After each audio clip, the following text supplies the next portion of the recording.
What's going on, everyone? This week, Spider Cam stomped salad. Do do do do do do do do do do do do do do do. What's going on, everyone? We're here with episode 186 of the Storm Beach podcast, talking about all things great and garbage this week. What's going on, Keelan? Please excuse looking at my phone for the introduction of the show.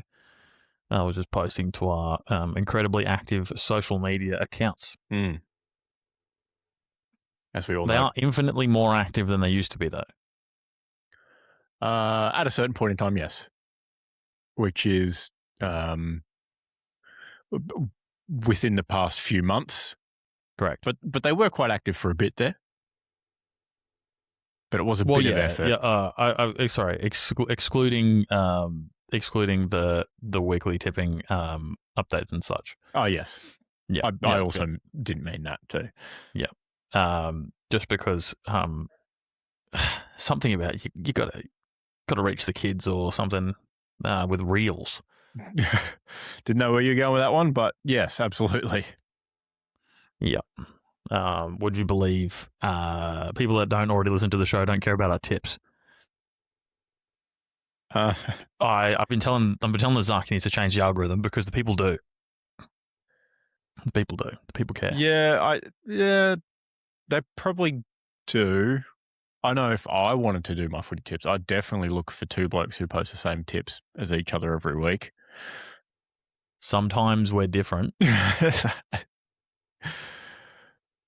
Look, very at similar least, more often than not.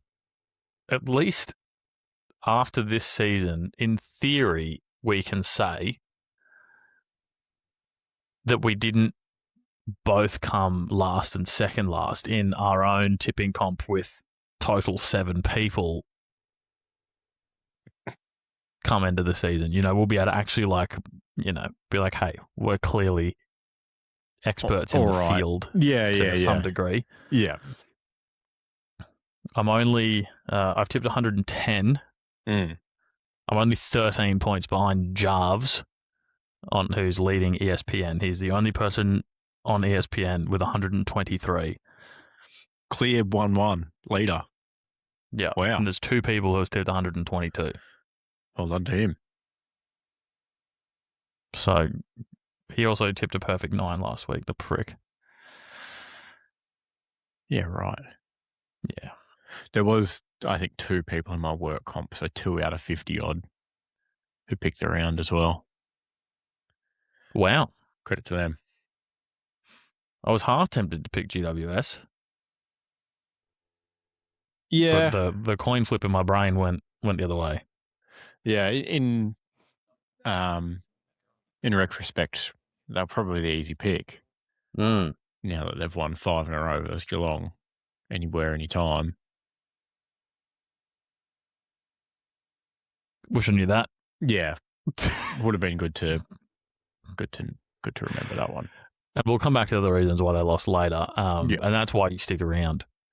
Don't skip ahead. Don't skip ahead. And thanks for listening, given that this is a short turnaround episode. It's Monday and our last one was posted on Friday, I believe. Correct? That sounds about right, yeah. Yeah, right. So, you've only had a couple of days to listen. And during those couple of days, footy's been on. So thanks for tuning in again. Thanks for tuning in. But yeah, what has been going on? I guess not much, really, just to run back a classic. Mm-hmm. In the way that since, what do we do? It was Emma's birthday, went to the theatre. Nice. Someone made her a cake and I've been eating a lot of it. It's quite good. Played some video games. I did a lot of admin work over the weekend, really. So just go boys. Woohoo. Yeah. How good. And writing new music. So love that. Yeah. I'll give you a taste, but I can't. Singer and songwriter. No, I write the drums. Fair enough. Yeah. What's going on with you? Thanks for asking. I will acknowledge we are now, I guess, more aligned to our regular scheduled programming, which is earlier in the week. We'd much rather do this than later in the week. It makes a lot more sense. So if you're new here, we do try and record on a Monday or a Tuesday for a early to midweek broadcast. So then you get a good taste of both recaps and predictions, and you don't have us half distracted watching the footy while we're trying to record a podcast on a Thursday night. The reel I just exported definitely isn't referencing the distraction. Excellent. Yeah, it's a great double subject matter reel. In fact, it's both the Ben Stokes stat and the fact that we get distracted watching the footy if we record on a Thursday night. Oh, nice. Very good. Yeah. Perfect. Other than that, we shifted one of our home games to another ground, to our opposition ground, because of our home field being closed, which is great. For those who can't tell from a distance, I have a black eye and a scraped bloody nose. He didn't put the dishes away. Didn't fold the washing quick enough, and didn't iron his jocks well enough. For dinner was not ready on the table; it was still in the oven. He said, "Honey, dinner's ready," but it was actually a ploy to get her to set the table. It was not actually yet ready. No, so turns out, for those who don't know, the bottom of footy boots is pretty hard. And I'd imagine generally harder than most people's faces, including mine. I didn't get stepped on, luckily. It was a weird series of events. Player on my own series team, of unfortunate ones, perhaps? Yeah, perhaps. Player on my own team got tackled, and then his legs got flipped up in the air while his body was on the ground. And as I was coming over to, form a ruck or clean out, my face ran right into where his legs flicked up into, and I copped one of his boots to one half of my face. So in theory, it could have been worse. Didn't break my nose, which is nice. So it could have been much worse. Knew I was bleeding. Didn't know where I was bleeding from exactly. Thought it might have been eyebrow, because I've got a nice bruise up on the eyebrow. I've got a nice bruise like up in the middle of my forehead as well. From you can sort of see the stud placements where they made initial impact and then shifted slightly. A couple of them as well. But was just bleeding from the two spots on the bridge of my nose where I got a couple of layers of skin scraped off. So, did you have to get some skin grafted from your ass to your nose? No, fortunately. But that would have been could have called your butthead. Yeah, nice. That would have been a great segue into the old classic. Someone looking for a match, and you say, "I've got a match for you, my ass in your face."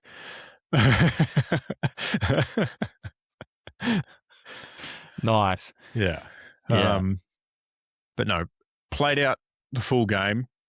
I was down on one knee for a good few seconds there, and I saw the first aid person sort of running onto the field as play was continuing across the other side of the field, and I knew I was bleeding, and we didn't really have any subs for my position. So I just tried to essentially wipe the blood off my own face with my shoulder and shooed that person away, and then just kept playing it out as it kept bleeding. Lordy. And when we had water breaks, our person around the water would just come over and squirt me in the face with a water bottle. What about blood rule? Thoughts? There's probably a blood rule, but as we packed in for every scrum, so any occurrence that would have been near the referee, I just sort of stood over on my haunches, because I was both pretending to be knackered and actually knackered, taking deep breaths in, but just hiding my face behind the front row so I didn't have to go off the field. In other news, you now have Hep B. Yeah. Yeah. Any Mason Cox-esque retinal injuries, or even a scratch on the cornea, perhaps? No, I don't believe so. I think I got lucky. I think I managed to just shut my eye in time, or the stud that was nearest to it just went to the side. Nice. Was concerned for my eye for a second because it did obviously hurt. But no. Didn't pop out of your skull at all? No, it didn't pop out. No vision impairment or anything like that. So it's unfortunate you didn't get to comically pop it back in. Yeah, no. I wasn't entirely sure where I was bleeding from. I thought I might have split an eyebrow, but after it, I mean, I could see blood in my vision because it had gone from my nose and this side of my nose down onto my cheek. But I wasn't sure if it was coming down from the eyebrow. I was like, if that's split, that's going to be a problem. But the fact that my vision didn't go completely red in that eye, I was like, I think my eyebrow's okay. But played it out. We lost 15-12, so slogfest. And then I went to the first aid tent after we finished. I was like, I've got no idea where I'm bleeding from. Can you just clean this up and give me a damage report? And they were like, oh, you're all right. Bit of skin off your nose, literally. That's about it. I was like, cool. Can you do something for me right now while the adrenaline's still flowing? And they cleaned it up for me and threw some betadine on there and stuff like that. And I did not even feel it. So that was good. Felt it shortly after when I got in the showers, though. No. And then after that one, when I threw some rubbing alcohol on it out of my own bag. Oh. Yeah. And a free rhinoplasty too. Yeah. Well, I mean, like if I'd broken my nose, I might have been able to talk my way into it just to get rid of the big hump that's in the middle of my nose. But now I just got 2 scars sitting on it to make it even worse. I've been saying for a while, your nose was this far away from being perfect. It just needed 2 small lumps taken out of the top of it. You know what? It just needs to be lumpier on that lump that's in the middle of it. Yeah, it just needs to look like you've been stepped on in reverse. Yeah, exactly. Yeah. Look like I've headbutted the bottom of a football boot. Which is something you'd say when you do get, like, you know, I didn't step on him, sir. He fell into my football boot. Exactly. But it's actually what happened. It's actually what happened. Yeah. But no, I am kind of thankful I didn't break my nose because that would have been no good in particular. Did you hear the sneezing? Jesus Christ. You're definitely hearing the sneezing in the background when I'm talking too, aren't you? The audacity. Goodness me. That's Emma's first feature on Storm on the Beach, I think. Except for that time she walked through. First audio feature. First visual was her crawling through the background. That was pretty funny, to be completely fair, wasn't it? Yeah. That was we'll see if at one stage she makes an audio visual feature, crawling through the background and sneezing at the same time. Yep.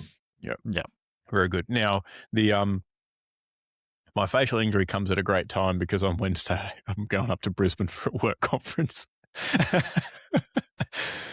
So I'll be like, oh yeah, this is what happens when you don't pass your annual review, annual performance review.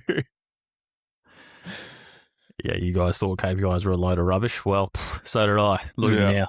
Yeah. We put the put the black eyes in KPIs.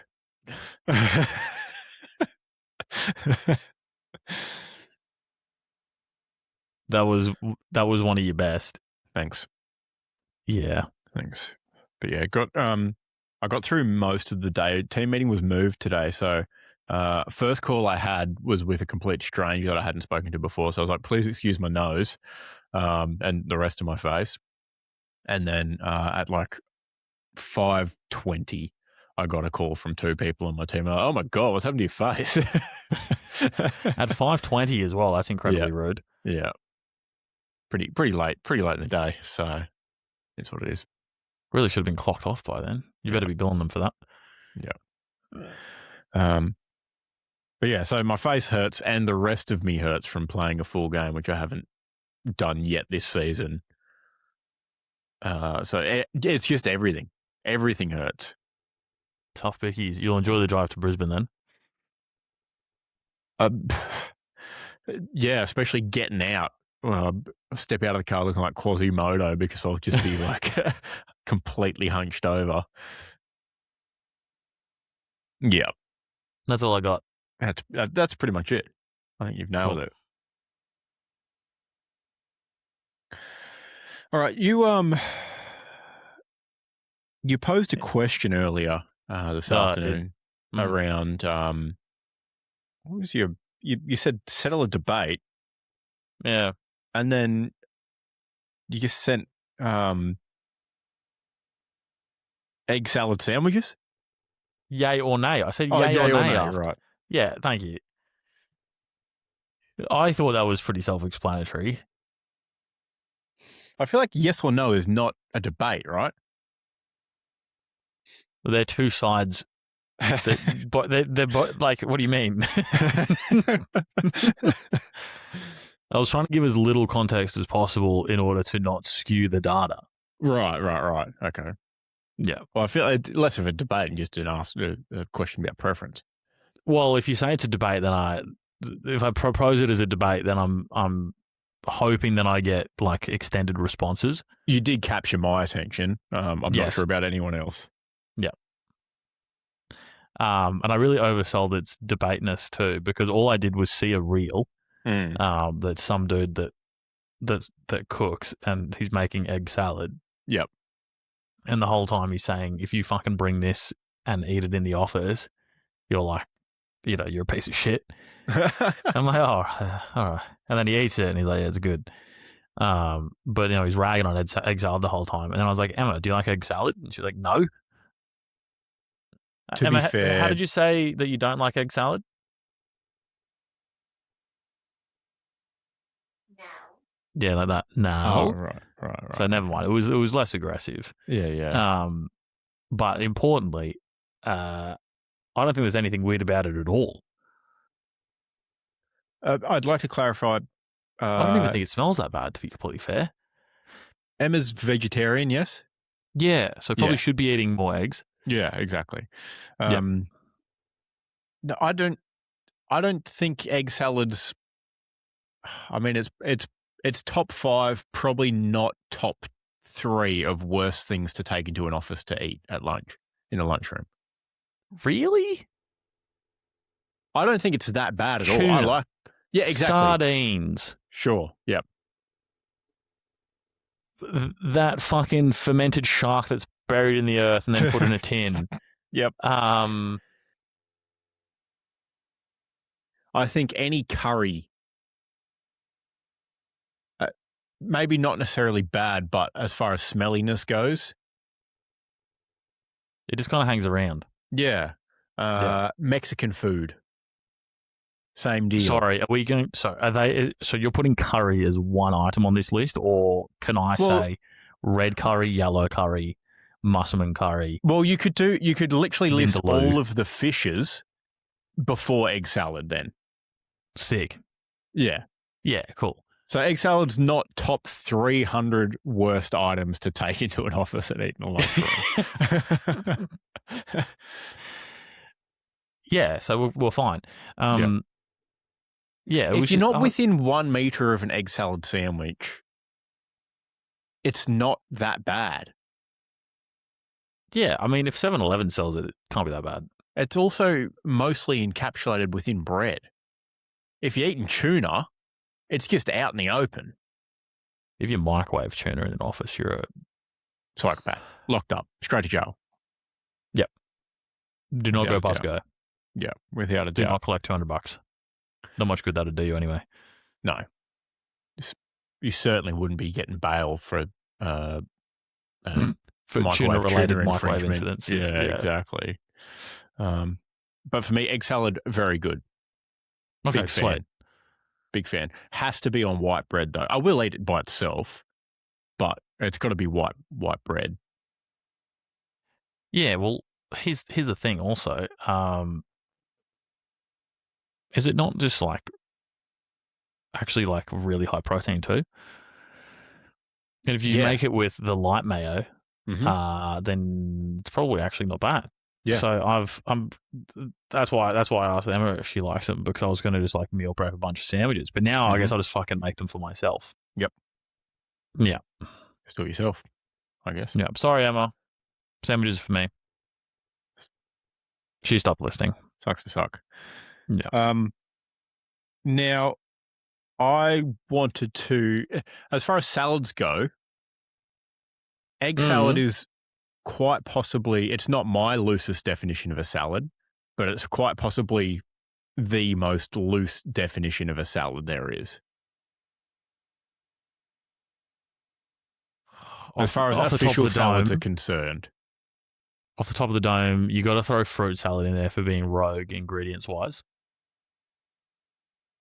Yeah, but at least it's more than 2. I think egg salad has celery in it traditionally. Oh, celery leaf, I think. Oh no, green onions. Yeah, but you got mustard. It's mustard and mayo. That's 4 ingredients. That's okay. That's fine. Still quite few for a salad. I've googled salad. Yeah. I don't know. When your salad is just 6 different green things, like 6 different varieties of leaf, and then a liquid to put on top of it, how salady really is that? Yeah. Like my definition of a salad is literally anything that's just cut up and put in a bowl. So, like, my favorite salad at Christmas time is what my uncle prepares, and he has a simple version and a fancy version of cabana salad. Oh, yeah. And you won't guess what it is. It's just cabana in a bowl, and the fancy version is cabana and cabanossi in a bowl. You could put cheese in there too. You could put cheese in there too, or you could just play straight bat and go 2-ingredient salad. If you hear a fucking gremlin saying, I like cheese in the background, she really wants to be featured on this week's episode, it seems. Yeah. Yeah. Yeah, that's thrown me. What's the dressing on a cabanossi salad? No dressing. That's why I think it's the loosest definition of a salad. Yeah, valid. Look, I'm scrolling on this website on, you know what? They're not getting a shout out. Fuck them. No free ads. The rest of these I would put under salad. So I think the cabanossi salad definitely wins. Fruit salad's got to be a close second. I can't think of any other ones that are rogue right now off the dome. I mean, pasta salad's a bit fucked, isn't it? There's a lot of variations of pasta salad too. Yeah. Oh, potato salad. It's egg salad, except you change the egg for potato. Well, in my world, you still have egg in it too. Just chunked up boiled egg, not sort of mashed up. In this recipe, the egg is optional. So okay, there you go. There you go. Oh, this one has strawberries and avocado in the same bowl. That sounds and basil. Like a massive waste of strawberries. And balsamic. I'd argue that's more rogue than the fruit salad and the cabanossi. Yeah, we're definitely... I feel like they've definitely gone by the same definition of throw anything in a bowl and call it a salad. Yeah. That's normally when people say just like grab whatever's in your fridge and make like something out of the leftovers, I don't think they mean anything though. Here's half a pound of strawberries. Here's an avocado. Oh, we've got some balsamic. Throw that on there. There's some arugula around. It looks shocking, if I'm honest. I'm not happy about it. Holy shit. Do you know the word salad? Sorry, I googled salad definition, which is where we're going today. Sorry, everybody. But it comes from the Middle French word salade, or that sounds more Italian, how I've pronounced it. But anyway. All the same language. And it comes from the Vulgar Latin word salata, which means salted. Now, have you thought about the word salt recently? Well, not just the word itself, but as an associate of an ingredient. Yes. Okay, yeah. Do you know Roman soldiers used to get paid in salt? I did know that. Yeah, that's where the word salary comes from. Makes sense. Yeah. The salt is actually ingrained in so much. For example, that's all I can think of right now. Fair enough. There you go. Such as not worth his salt. Yeah, there you go. That's where we'll come back to. Ancient Rome.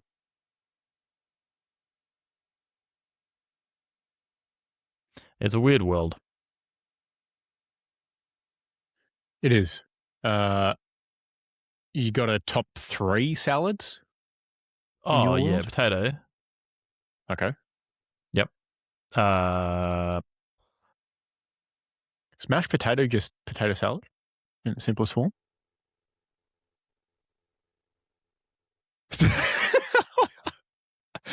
Ezekiel. He has walked off set. I'm leaning towards no. You're not happy with that question? I don't feel that strongly about it, but I'm leaning towards no. I mean, it is potato butter, milk or cream, salt, pepper. No, it's more of a soup. Maybe garlic. It's more of a soup. If it's blended, it's a soup. It's not chopped up. Well, it's mashed, isn't it? Well, like people put it in a blender, put it in a ricer. You know, it's borderline soup, depending on how much butter you put in it. Soup or salad? It's definitely more soup than salad.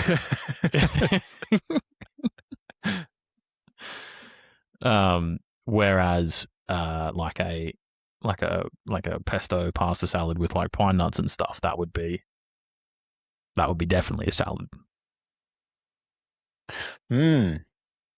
There's no soup about it. Oh, yes, agree. But is it in the pasta section in the menu or the salad section, do you think? I'd suggest probably in the salad section because it's cold. Depends if it's hot or cold, hey? I don't think you get a warm pasta salad there. No, that would just be a pasta dish, wouldn't it? Yeah, like especially pesto one. Yeah. Holy shit! What if that's just leftovers? And they've gone that. You know, it probably is. That's why it's on the special. We're a microwave-free establishment. There's absolutely no reheating of that. Sorry, champion. Mm-hmm. It's pasta salad now. It's pasta salad today. Yeah. Yeah. So potato salad. Yep. Pesto. Pesto pasta salad. Mm-hmm.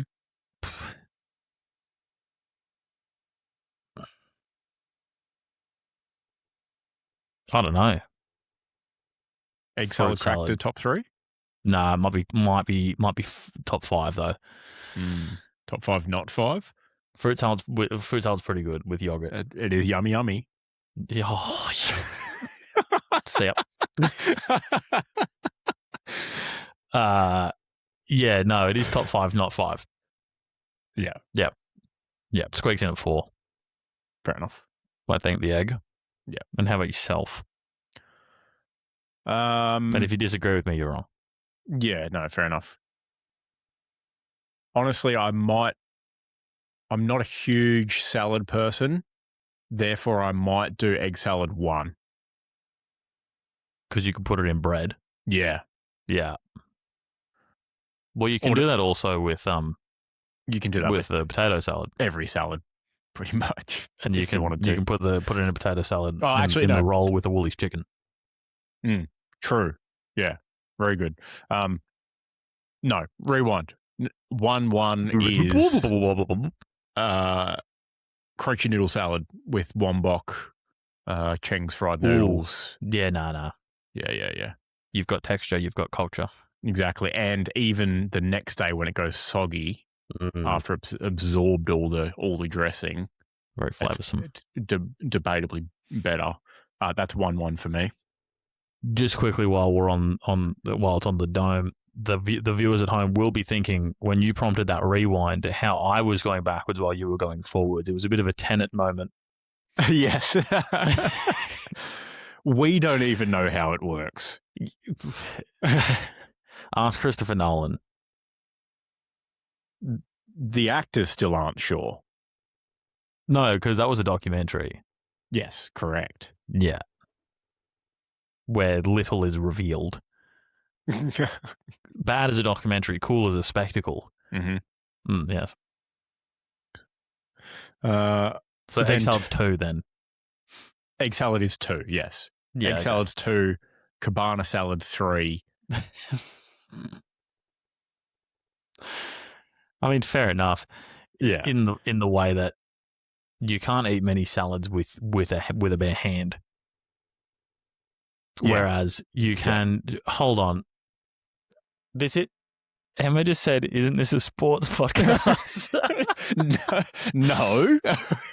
It's crazy having it's like we were live streaming, and this is what everyone would be asking right now. Yes. You've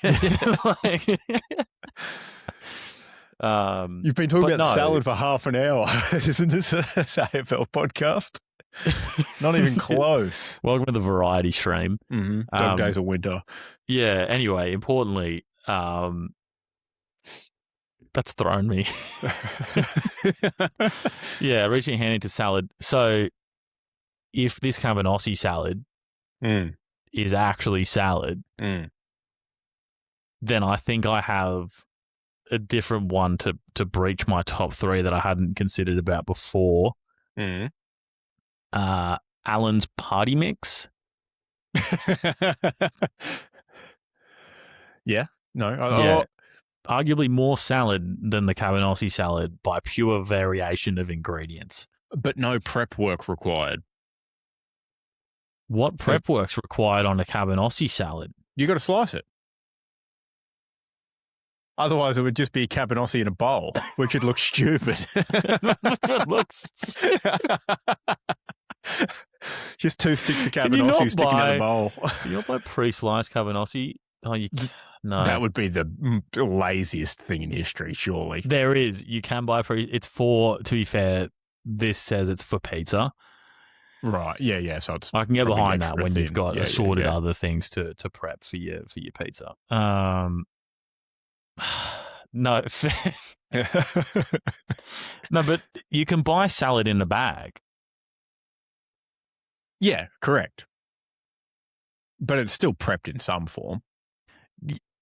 Otherwise, we're just going the bowl. Yeah, otherwise we're just going, oh yeah, my second favorite salad is original flavored crisps.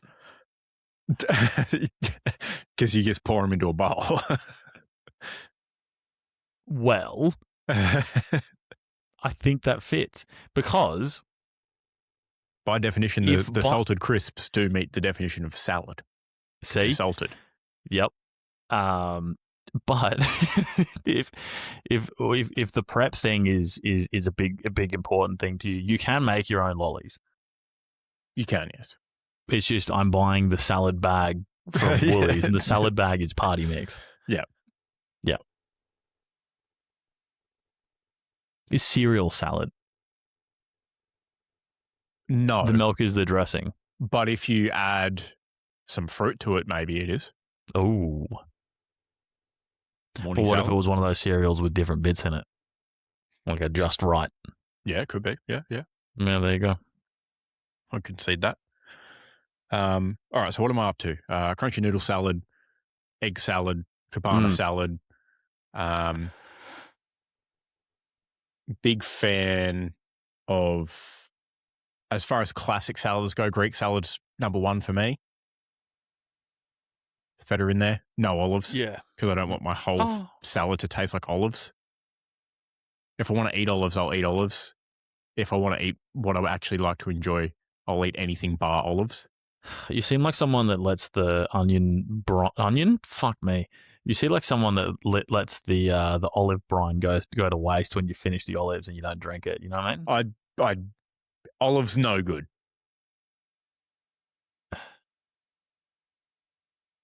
Too much. And then 5. Think you know a guy. 5 would be roast pumpkin and spinach salad. Ooh.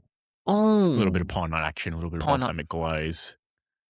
Maybe some feta in there as well, crumbled. Oh, fucking simmer down. Yeah. So Jeez Louise. for those, salad watchers at home, 2 legitimate salads. Well, there's actually 3 legitimate salads. My first one's also a legitimate salad, but a couple of sort of cheeky variations. So no party mix, to clarify. No party mix for me. If you assembled a bowl of 3 different flavors of ice cream, salad,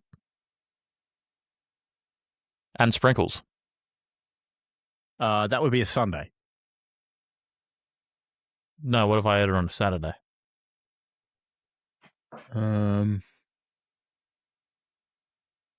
I think it's still a Sunday.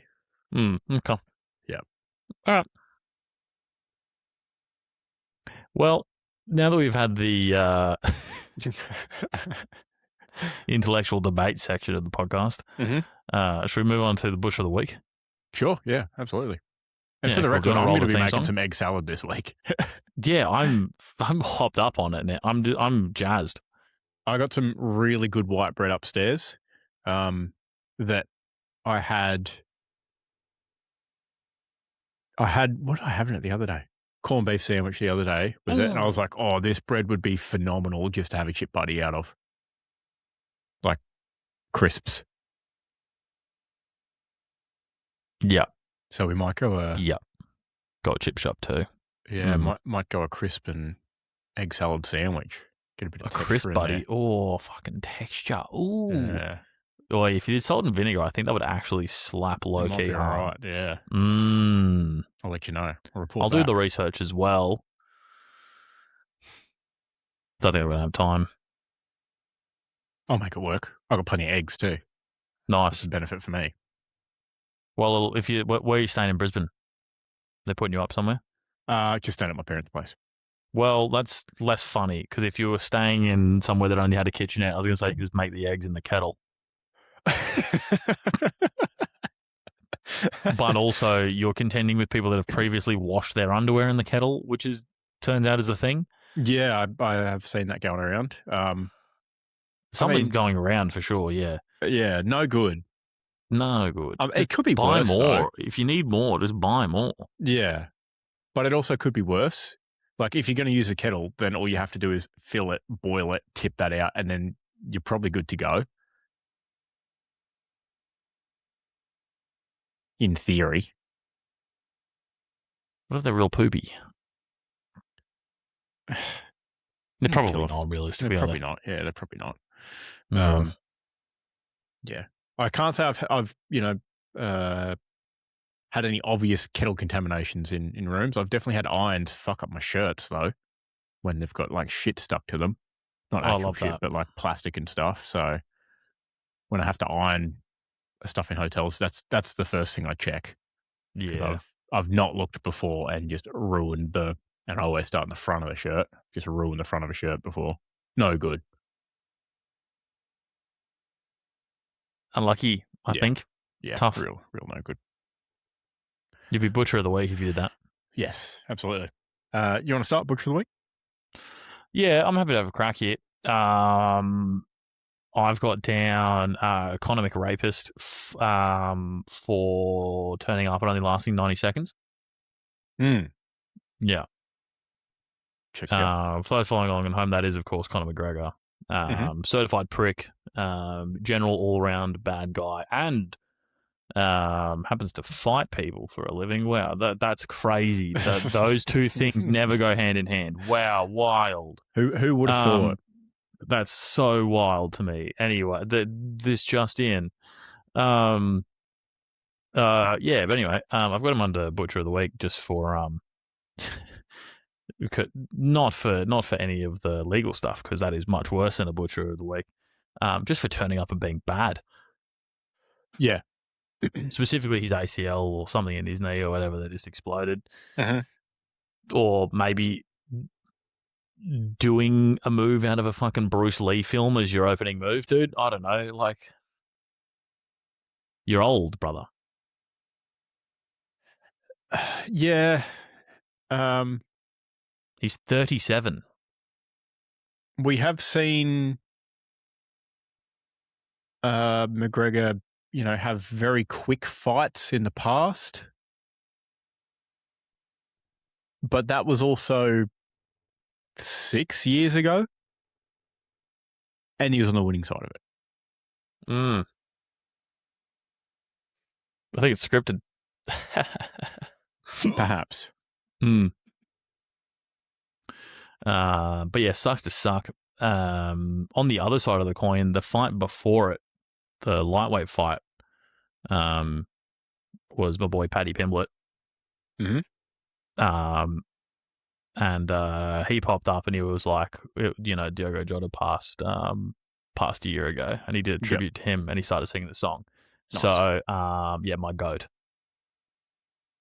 And he also does funny eating challenges sometimes. Don't think I've ever watched any of his fights. Yeah, because that's not me. I don't think I've seen any of his fights. I've seen like the results, obviously, but he is a big balloon between fights sort of guy, though, which is great to see. He just loves eating. He's got there's a billion clips of him saying on different things that he just loves to eat. Yeah. Okay, dude. Fair enough. So do we. Mm-hmm. We just talked about salad for 30 minutes, for fuck's sake. So, yeah. Hey, that's pretty good for us. What? Talking about salad. Oh, yeah.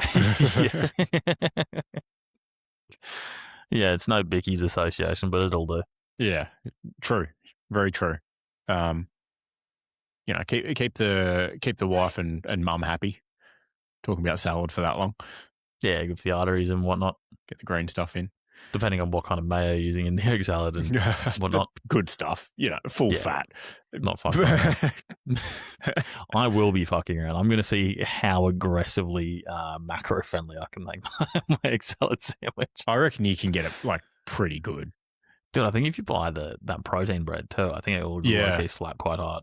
I was just thinking that. What if you made your own protein bread and then a bit of egg white powder goodness and then... Oh, I'm not adding that. I'm just going to use real eggs and just remove the yolk from half of them per se, because you want it to still taste like something. Yeah. But also the protein bread is generally seeded, so it'll be less of a vibe. But I figure I just toast it, because that makes up for it not being soft and fluffy. In fact, it's gone the other way. Yeah. You might maybe do the trick where you put both slices in one compartment in the toaster, so one side, the inside stays soft and the outside goes crispy, or you can flip it the other way. You think our fucking $12 Kmart toaster's got room for 2 slices in one side, mate? Well, in that case, you sit the slice on top of the toaster and then let it go to work. Oh, there's no way. It's one of those ones that looks pretty, so it's like silicon coated on the outside, and it, after, generating heat for, it's probably a couple of years old, it gets all tacky on the outside. There's no way bread is touching the outside of this toaster. So I'll put it in the oven. Put it in the air fryer. It's actually not a bad shout. Interesting. Because my air fryer is wide, yes, and shallow, because it's a pizza air fryer. Yeah, because it fits pizza and cooks pizza. Mm-hmm. So it's basically like a big toaster on its side. Perfect. Like what you get at a breakfast buffet. It's just a big conveyor belt toaster. Everything goes through horizontal. That's something I didn't mention about Hilsey's wedding, is they had one of those, and it felt like school camp. Except instead of it, every time Jack and I would go through, you just put like 3 more slices in for the next people. Yeah. Like you just feel like a good Samaritan. But then turns out we created a bit of a blockage. That can happen. That can happen. No one was taking our cooked toast because they thought it was someone else's cooked toast. Yeah. And I was like, yeah. No, I see how you can think that, actually. Absolutely. That is, waiting at the conveyor belt toaster might be up there in the conversation of most awkward human experiences. It's that and water cooler. Yeah. Yeah. At least water cooler, like the other, like you have a fairly good indication of how long you've got left. The other people do as well. And you're like actively involved in the process. When you put your toast in and then you just sort of awkwardly stand to the side and wait there, you know, whether it be in an airport or at a hotel lobby or whatever. Someone's going to lounge. All right, buddy. And then you just stand there with an empty plate because I like to stack my stuff on top of my toast to eat it, not the other way around. Well, if you're getting beans, it's going to do it, to be fair. Exactly. Yeah. You make the toast nice and crispy so that the bean can sog. Yes, exactly. Yeah. But yeah, you stand there waiting around, or you go get, you know, a glass of juice or whatever, and you come back and you awkwardly got to jump and say, "Oh, sorry, that's my piece of toast. It's fallen to the bottom there." Or the person behind you thinks that's their piece of toast. Do you fucking engrave your initials on it, dude? You could write your initials in butter. It'll cook a slightly different color. Yeah, true. Good idea. I usually use my mental powers to engrave my face in it, a bit like, you know, how people find Jesus's likeness in pieces of toast. Can't you see? This toast looks like me. Yeah, exactly. But yeah, you skip back and like someone's grabbed your slice, but really their slice is behind your one. They just didn't realize that you had like dropped and run and were coming back for efficiency. Yeah, and then you also like get your thing of butter that's way too hard, and then you're like just all over the shop tearing your bread apart. But then the pricks grabbed your bread, which was lovely white bread. Yeah. And not realized that it wasn't his multigrain, and then you're stuck with multigrain, or you got to load yours up again. Or you got to wait again. Exactly. And then you go get, get more and someone's nicked it. Yeah, exactly. I'm like, I've been here a little bit. Probably should get the juice. Yeah. Gone. Someone's taking it. New Famous 5 novel coming soon. The take of the not the take of. I feel like the normally alliteration.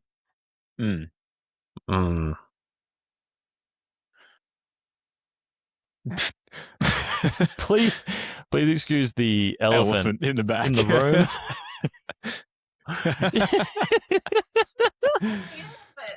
Not by size, just by noise. Please excuse the elephant interrupting toast talk with the boys.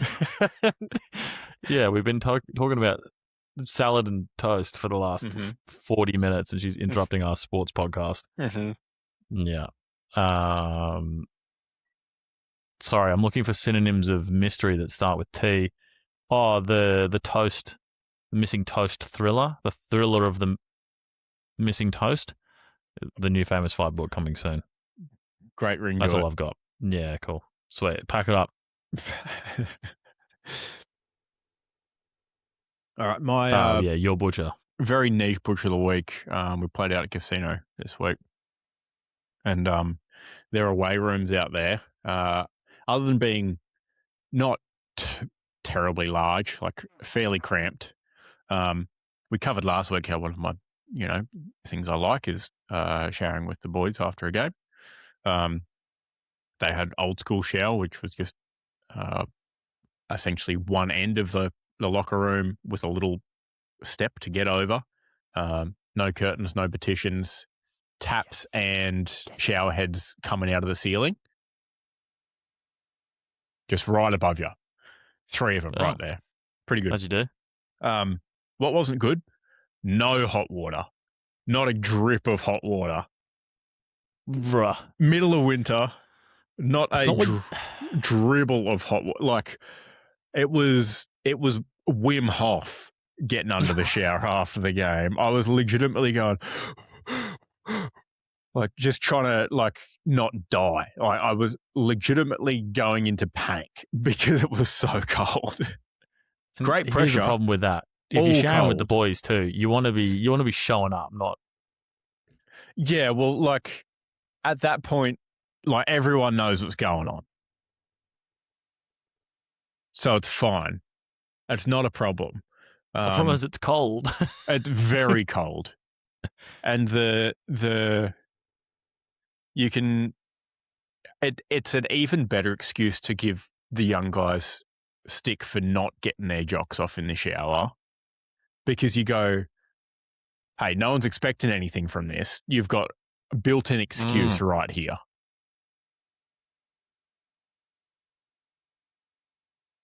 Yeah, I mean, I still probably wouldn't. It's part of the experience. Oh, okay. But got like quite possibly one of the coldest showers I've ever had in my life. You're going to be that dude at the public pool that walks around the locker room without a towel around his waist, aren't you? Yeah, but I think they've phased out of those locker rooms. Where are you meant to get changed? In a cubicle, probably. Oh. Just, yeah, no fun. No fun. As much as I don't like seeing the old dude walk around with his junk out, it's just part of life. Exactly. Yeah, exactly. But like, rest of the season, if post-game and you got sort of a sports performance going on under the jocks, which we know is a limiting factor at times. Or athlete dick. Exactly. The blood's elsewhere. Mm-hmm. I'll be able to go, fellas, not my best showing, but like it hasn't come back out since those showers at casino. Yeah, nice. Yeah, no, that's a good, yeah. Couple of weeks in, I was like, I used to live in Tassie, went swimming in the middle of winter one year in the ocean in the Derwent, haven't seen it since. To be fair, it might have fallen off. It legitimately might have fallen off. Frostbite, wouldn't have known.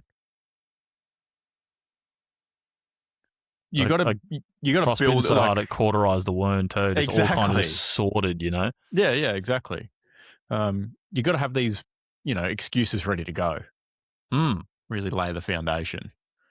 So, this is the things you should be teaching those young boys for next season. Yeah, absolutely. Take advantage of the Wim Hof shower. Yeah. Do the hard thing or something as well. Something like that. Well, if you can have a cold shower in the morning, you can fucking accomplish anything in the day. No, dude. Great. But I could just do hard things life. I can do hard things in the rest of the day without having a cold shower, would you believe? Yeah. You know what I'm going to do? I'm going to enjoy that little bit of like warmth and extra mobility after my shower, and then I'll go do the thing that I'm not looking forward to. Which is getting out of the shower. Yeah. and dealing with life. Yeah. Oh, I just meant dealing with the cold, but yeah, I guess life too. Yeah, that too.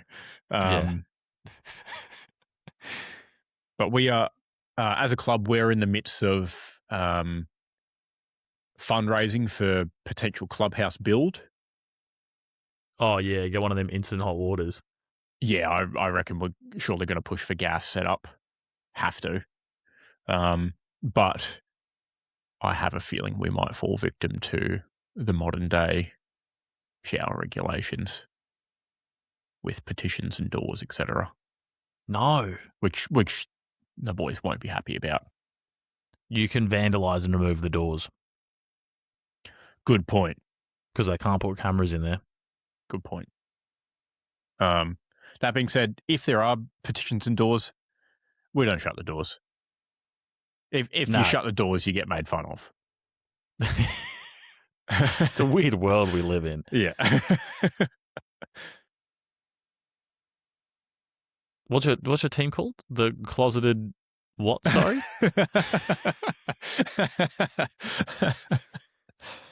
You should have heard us rip into the guy who shut the door and still had his jocks on. He had something to hide. How did you know they were still on? Oh, because he came out with them on. Well, I mean, you don't know they weren't on when he was in there. They were stuck to his body. No evidence of, rollage up or down, as wet jocks are one to do. No, you've done the work. Yeah, you've done the investigation. That's another Famous Five novel coming soon, actually. Yeah. So, yeah. No, that's my butcher of the week. Fucking freezing cold shower in the away rooms. It might be, good mind games by the club for the away team.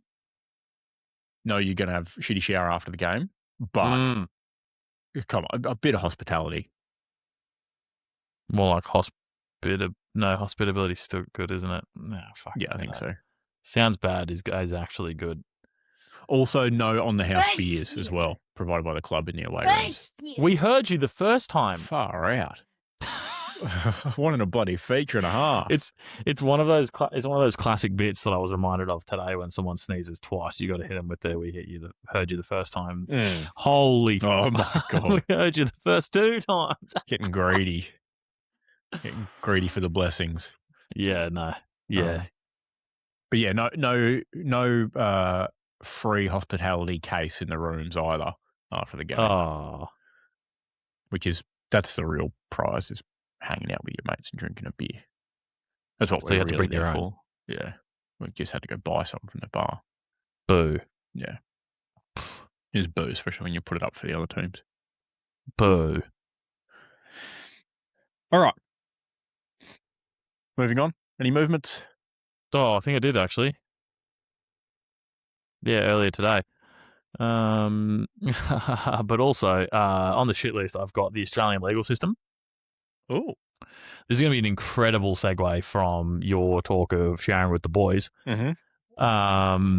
I've got here from ET Media, ETTE, ETI, something or other. Right. Anyway, the ABC has been banned from sharing the crude group chat messages of 3 high-profile sportsmen about sexual acts and domestic violence because it could likely lead to reputational and financial harm. Good. That's the point. This comes just months after a Monash University report found that people with money were more likely to secure a suppression order to keep their name out of the media.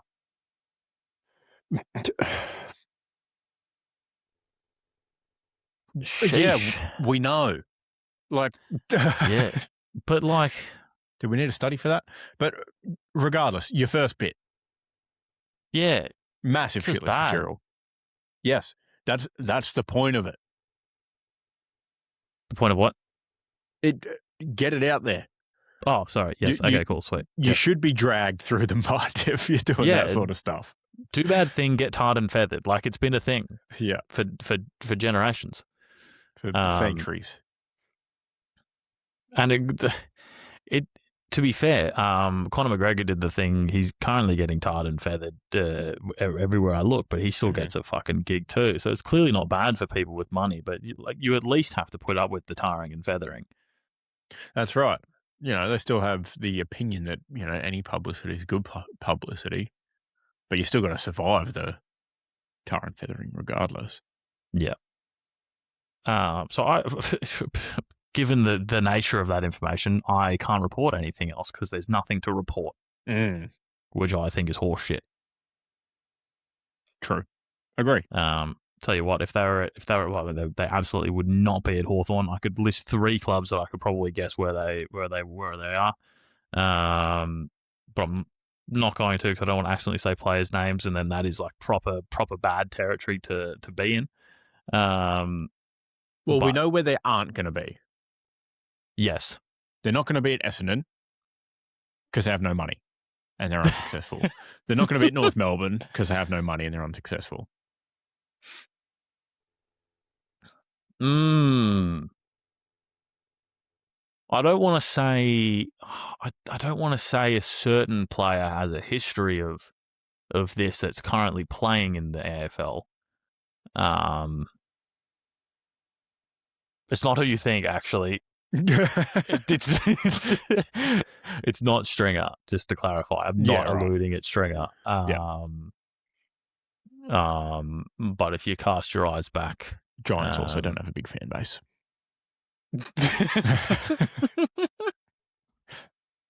Yeah, nice. Yeah, no, I don't really want to allude any more than that, except they were in the media for legitimately doing bad thing previously and still play in the AFL. So, so we've ruled out those 3 clubs. Could be any of the rest of them. It's not going to be Hawthorn. It may not be Hawthorn. It's not going to be. Indigenous-related issues? Maybe. This? No. No, that was just Alistair Clarkson taking the heat off the players. Gotcha. By taking the heat himself. Yeah. Yeah. Anyway, I mean, it's probably not the Suns either, to be fair. No, it probably isn't. I feel like everything to do with the Suns sort of comes out. They've been under the microscope for the past few weeks as well, as far as footy media is concerned too. So yeah, probably. But yeah, I'm picturing teams that have been. No, I'm not even going to. I don't want to imagine. Imagine getting hundreds of listeners and then getting a defamation case. Given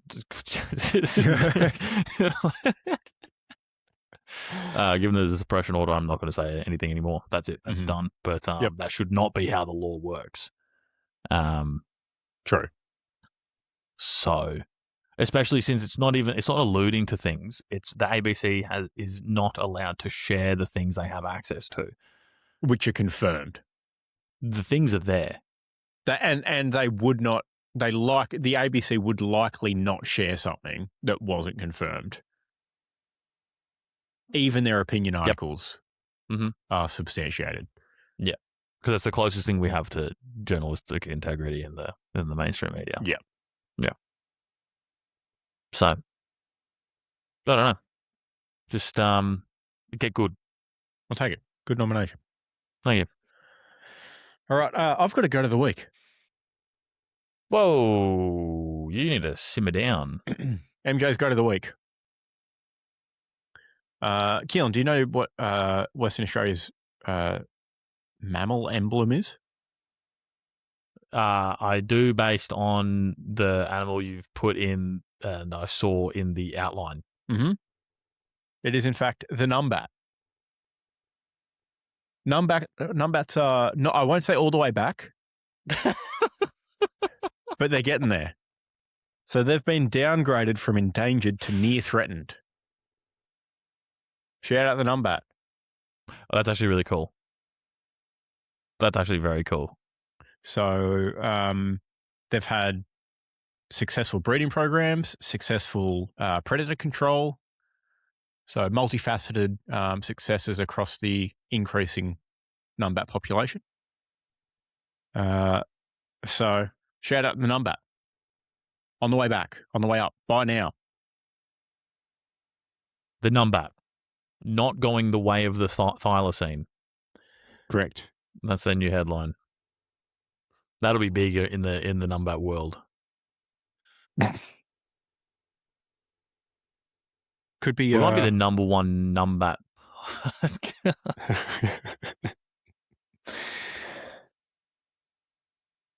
That is pretty cool though, because I saw a thing the other day about a bunch of species of like desert mice in Australia that are properly gone now. So,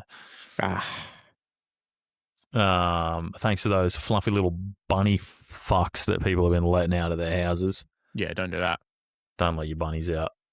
And bring back the Easter bilby as well, please. Yeah, good shout. Yeah, definitely good shout.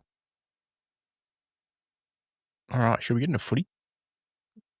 I don't know. We've already been going for like an hour. Should we just skip over it? Skip over it. We'll just do it next week. Yeah, let's do it. Do the tips. Yeah.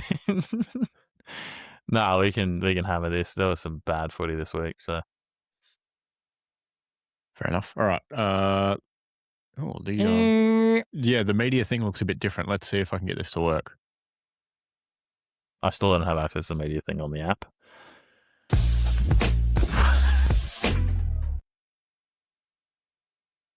Footy. Yeah. Yeah, nice. Thank you. Round 18 kicked off Thursday evening, which disturbed our podcast recording. At Optus Stadium, we had Fremantle 15-21, 111. Sydney 10-13, 73. Sydney just too good for 3 quarters. That's it. That's it. Yeah. Yeah, nice. True. Yeah. Very accurate. Freo fire off frightening final quarter as their forward fleet sinks Swans to quell questions of premiership pressure. Yeah, nice.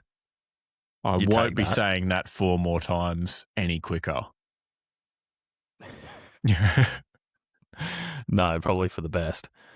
Yeah, look, I've got a note on this one actually. It's a stat. Go ahead. And it also it very helpfully describes the game.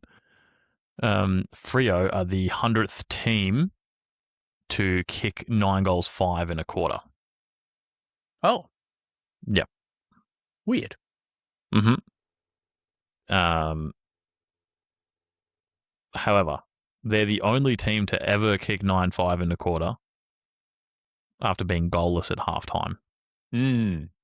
That checks out. Mm-hmm. I got a stat. Yeah, go on. Highest final scores by VFL AFL teams that were goalless at halftime. Fremantle 111. Next highest was 90. Whoa. In 1979. Whoa. That's not even the same league. Yeah, wild. But yeah, while we were sitting there, pretty much describes the game. Pretty much. Freo didn't turn up until they did, and then they were there, and then they won. Yeah. They just did the thing that the Suns couldn't do the other week, where they kicked 11 behind to Sydney's 13 goals, 13 scores, 4-9 at halftime, so it wasn't exactly a huge lead, but fairly even. And then they actually started kicking straight. Yeah, they lined up. Especially in the last quarter. There was speculation of wind. Don't think there was much. No. Just if bad. there was, it must have all been going one direction in the fourth quarter. Yeah. Well, I think surely there was something in the wind. I guess so.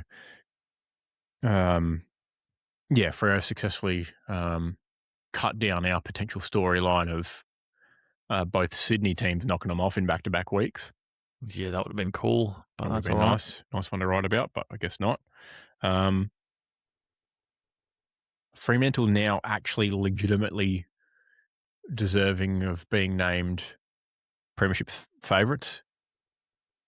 Like, are people going to believe now? Well, are people all the way into Flagmantle? They are odds-on favourites now. I don't know. It's still not.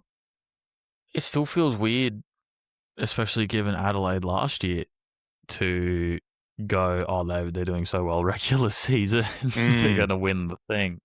Really good point. And look, maybe that'll mean I'll get some tips wrong come finals.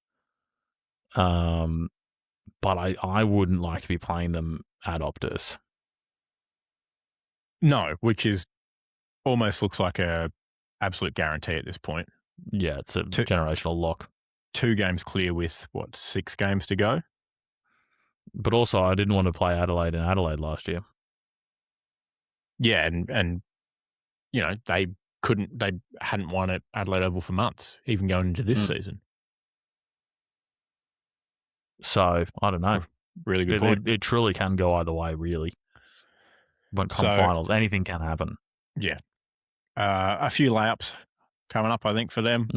Port Adelaide, heavy favourite. West Coast Derby, heavy favourite, obviously. Is Port Adelaide at home? Port Adelaide at Adelaide Oval. Still a $1.06 favourite going into that one. No Zach Butters for Port. Oh, yeah, he got fucked up, didn't he? Yeah. Don't skip ahead. Bulldogs at Optus. And then... Yeah, that checks out. Tester round 22. Melbourne at the MCG. Could still be undefeated there by then. They're doing weird things over there. Yeah. Adelaide at Optus. Yeah. Carlton may be playing for their life at Marvel to finish the season. Don't skip ahead, but who knows? There could be a couple of banana peels at the end. Even the West Coast game could be a banana peel, to be fair. These 2 teams don't like each other.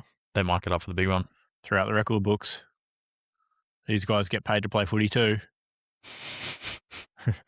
And they're actually pretty good. And there's a few not bad guys on the Eagles. Yeah, they're on the way up. Yep. Is this the time don't skip ahead, Lord. But if you were to, you'd hear that they did not too shabbily against the Dogs, except for their goal kicking. So yeah. Yep. Now the Swans, they're going to play finals, right? They're probably going to finish top 4 still. That's a lock. They've got Adelaide this week at the SCG.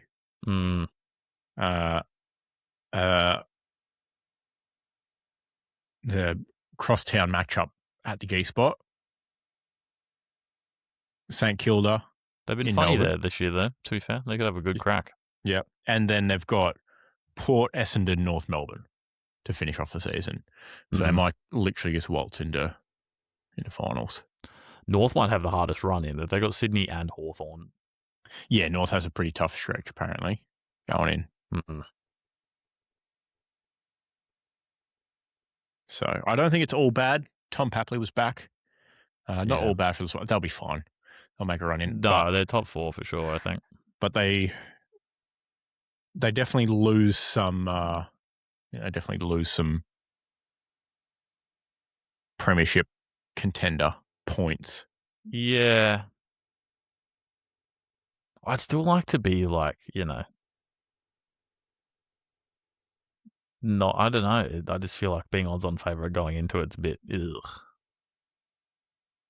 There's not historically, it's not a great position to be in. Yeah. So, I mean, you'd love to be top 4, home final. Yep, double chance. You'd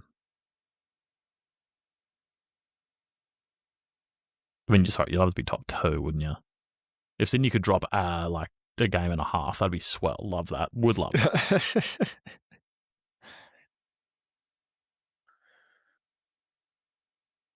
Yep. No, good point. But yeah, it is heating up. Sorry. Let's go to the next one. Friday night. Collingwood home game at Marvel. Collingwood 13-11-89. North Melbourne 12-13-85. Who would have thought Collingwood and North played a grand final on Friday night? I sure didn't.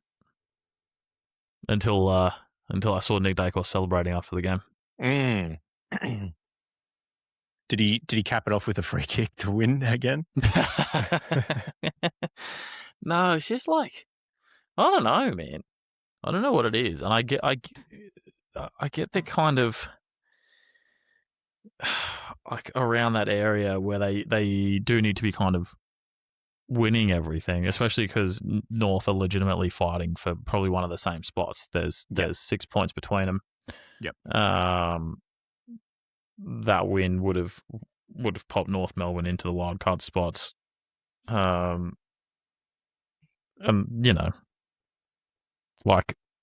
but I think you do just kind of have to move on. Yeah, they're definitely in must-win territory. Must beat the teams below them on the ladder. That's the way you're going to get in. But you can only celebrate the ones you're expecting to win so much. And look, maybe they are rating North pretty highly, which I think you'd be silly to write them off. Yeah. But it's not like you turned up and played Freo. No.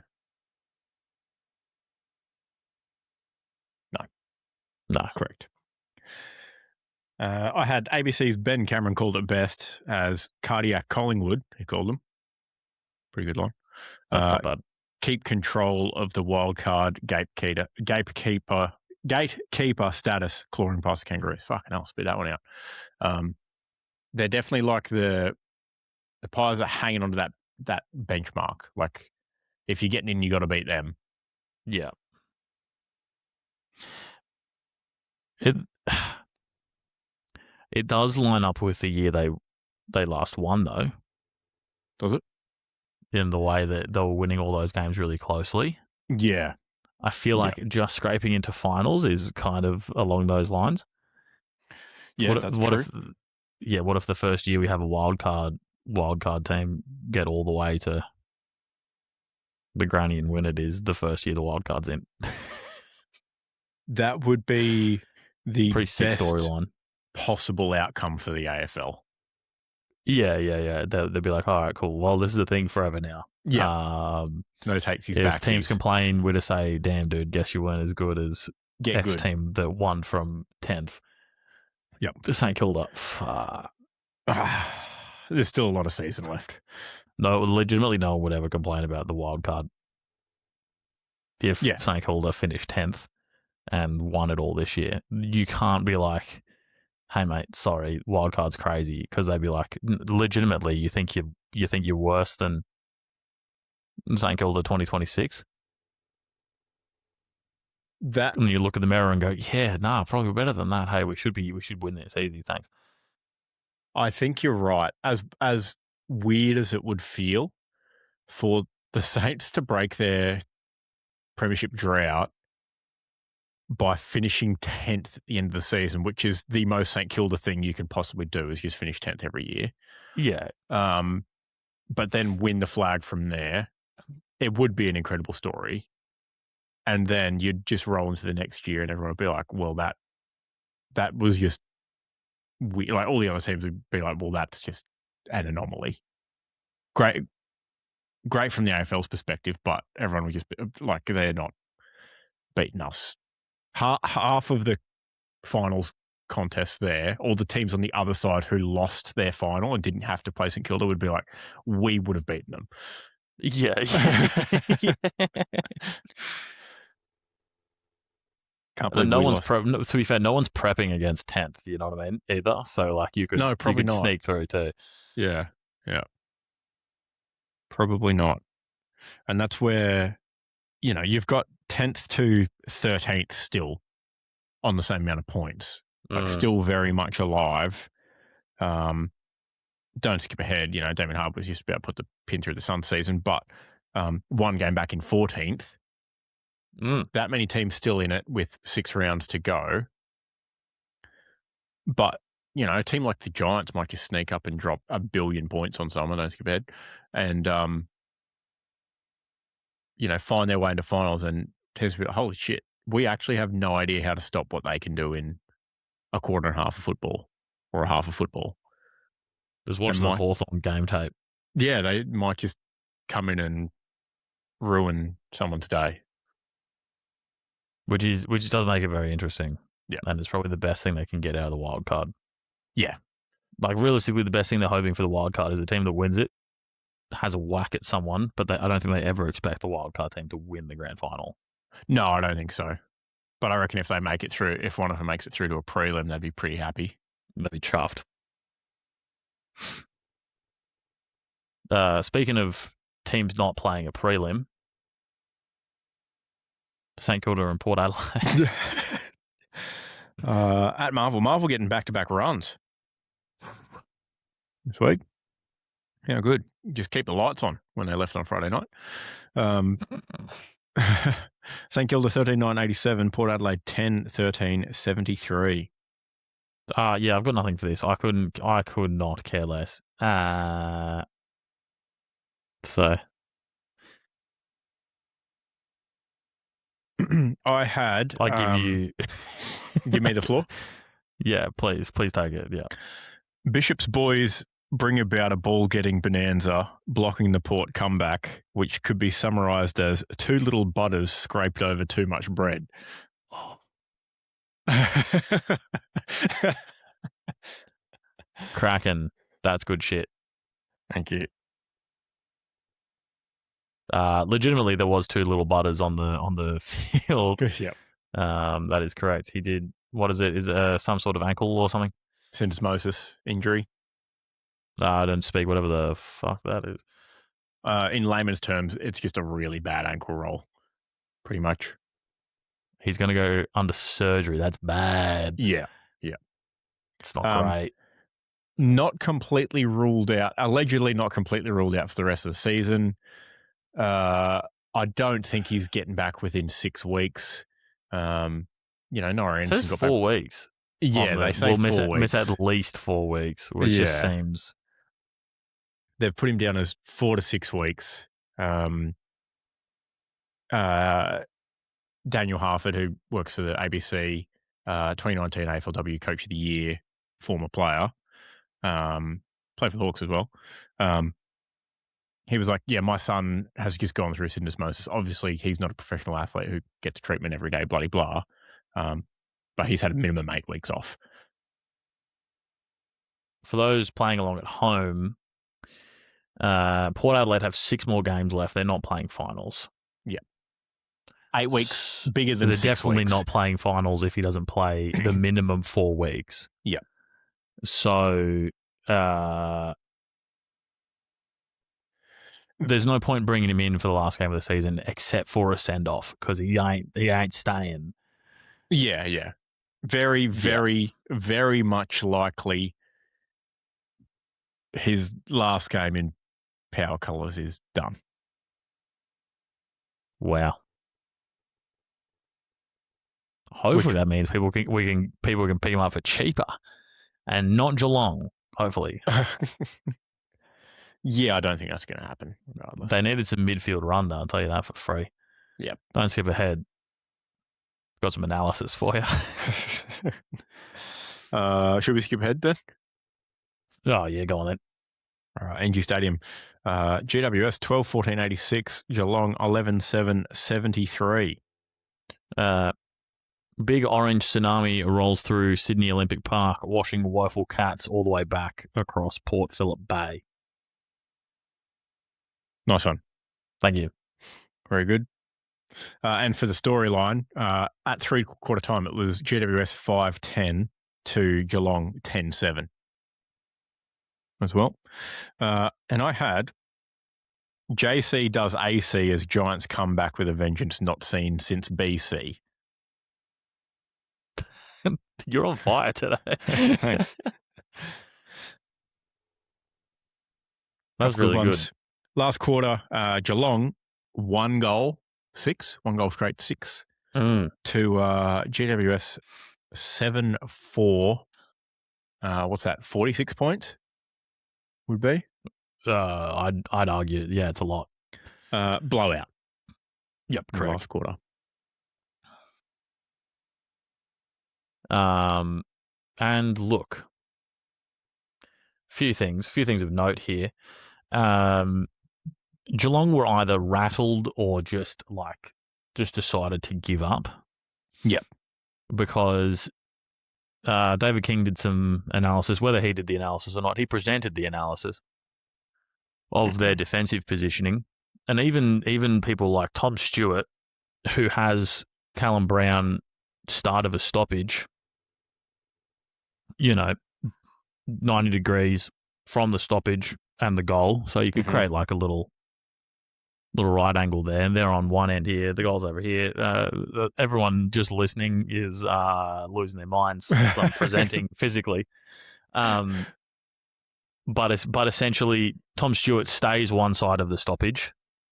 Callum Brown just kind of goes around the stoppage, gets the ball on the way through, and kicks a goal, all while Tom Stewart's still on the original side of the stoppage. Yep. And you're like, what are you doing?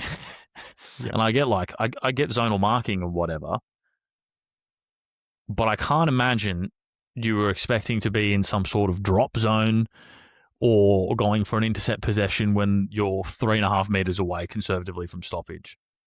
Yeah. And in the clip, it doesn't seem to hand off Callum Brown to anyone either. Just kind of happens. And then there was clips of, these are all people you don't expect this to happen. So I'm not sure if they were just kind of rattled or whatever. But like Atkins also was doing similar. He was just not tracking. I forget who he had. I think he might have had Finn for a hot minute. And to be fair, Finn is pretty bit of a weapon. Yeah, pretty good. Fast, bit of an engine. but like they presented clips of his opposition, whether it was Finn or not moving awfully quickly up the ground, but Atkins is trailing him from distance, just looking weak and slow, and then at one point also peels off, so he's even further away. And it's not just like these were moments that didn't have impact. The clips they played led to either an inside 50 delivery from the player he lost or him getting the ball inside 50. And you're like, pretty damning. Yeah. Same with Sean Manor, who you'd think, oh, wait, great game, 33 disposals and 4 goals. If you start leaking them because your effort's not there, I think that's worse than putting in. If he kicked a bag and got 40 and lost the game because you and your teammates aren't putting in the effort, you just write off the bag and 40, in my opinion, because you haven't done exactly the work. Ultimately, it doesn't matter. Yeah. You don't get 4 points, you don't get the plaudits. Yeah. Tough pickies. Now, unless you're Hawthorn against Melbourne last week, in which case I will wax lyrical. Yeah, good point.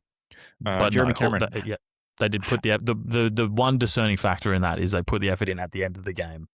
Yes, for the Hawthorn one instead of losing it at the end. And I think if you lose effort at the end, it looks a lot worse. Absolutely, and it looks like you're a sore loser almost. And like we discussed last week, implications for the following week. Oh yeah. Don't skip ahead. Don't skip ahead. Melbourne didn't care. Yeah. Jeremy Cameron hovering around half back. Bit of bevo around it. Obviously goes in for a hard ball and does an AC joint. Probably done for the year. Had a pretty good interview coming, like sort of out of hospital. It was like, oh yeah, going pretty well. I got 2 bad arms now, so to the reporter that was walking with him, other arm, bro. Yeah. So here's the thing with Jeremy Cameron. I don't think he should be playing currently. Yeah, probably not. Sorry, pre-AC joint. Pre-AC joint. Yeah. I don't know. He just in interviews and stuff, he talks about the nerve pain and that kind of thing, and you're like, yeah, I mean, whatever. But like, I mean, if you look from a surface level, if you look at his stats from this year, it's definitely not as good as it was last year. Missing a bit of form. And whether even just from a confidence perspective of, man, am I going to go up for this ball here? It's going to crunch my arm hurt. Again. Yeah. I don't want to say send Jeremy Cameron to the VFL because I don't think that's. Oh, they won't do that. They definitely won't do that. No, he's done his AC joint. No, but like, I don't know. I just feel like he needed a bigger reset than off season because he wouldn't have gotten an off season. His arm would have been in a cast from grand final day to preseason, realistically. Yeah, exactly. Just could have done with a few weeks off managed. Honestly, Hawthorn doctor probably should have. Not should have, because obviously, why would you? Hawthorn doctor would have done different. We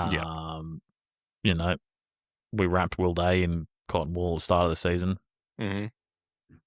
I think you got to do the same. Yep. Especially if you treat him as a difference maker, and you can, because he will just even when Geelong are playing bad, he'll just knock 5 out in a quarter, because why not? It's Jeremy Cameron. Yeah. Yep.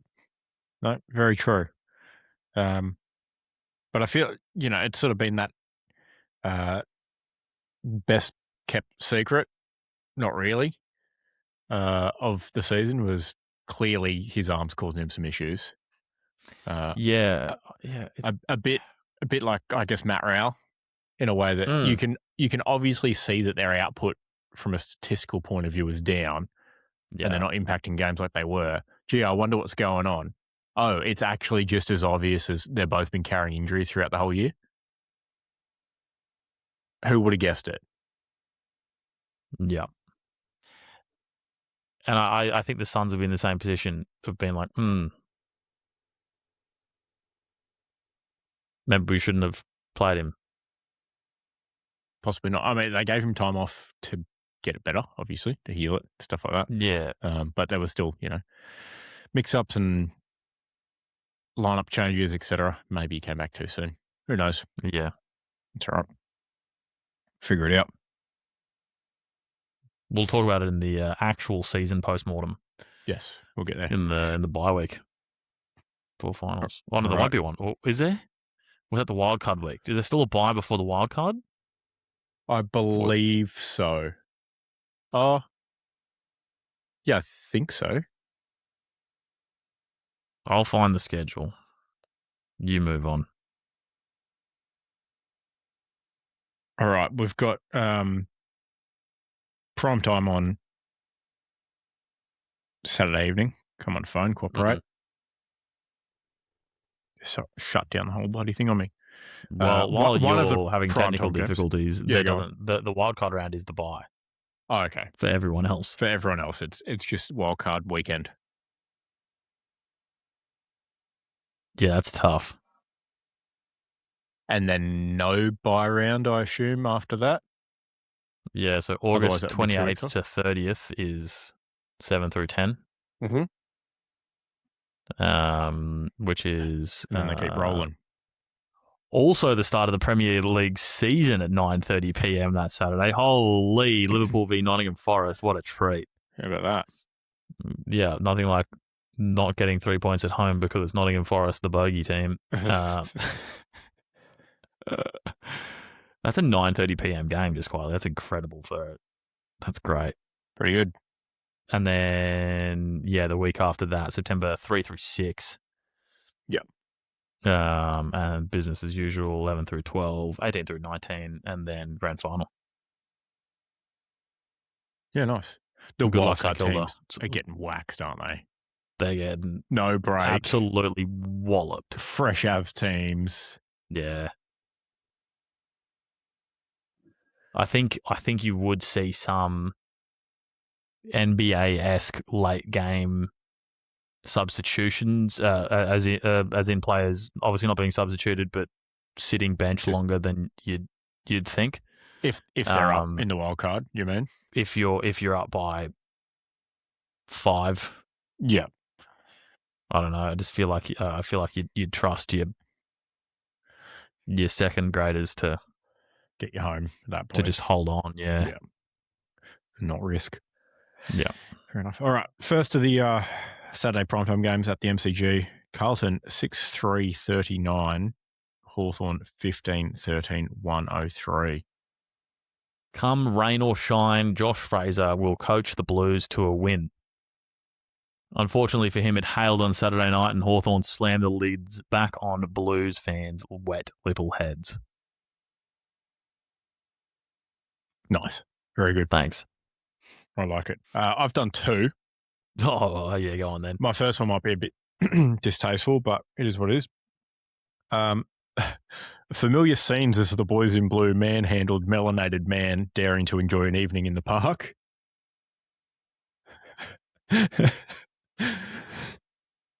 Are you referring to the photo of the Carlton players manhandling Mabior Chol? Yes, correct. Yep. Mm-hmm. I wonder if I can bring that up on screen for people, just so a Facebook to you. Hey, so that should be at a full screen and share. Yeah. It's pick of the week, I think. I think I screenshotted it as well. Or at least I thought I did. Jacob reported actually that this was not on this because Jacob was at the game. Yeah. Which he said he was the first row back. Yep. The first dry row. Right. So pretty fun. Great place to be. Yep. To be fair on that night. But he was saying that Ollie Greaves was just kind of watching on as this happened. And he said that's not on. And I tend to agree, but first game, I don't know what I'd do. Yeah, I'd be scared of getting a sussy from accidentally whacking someone in the nose. Yeah.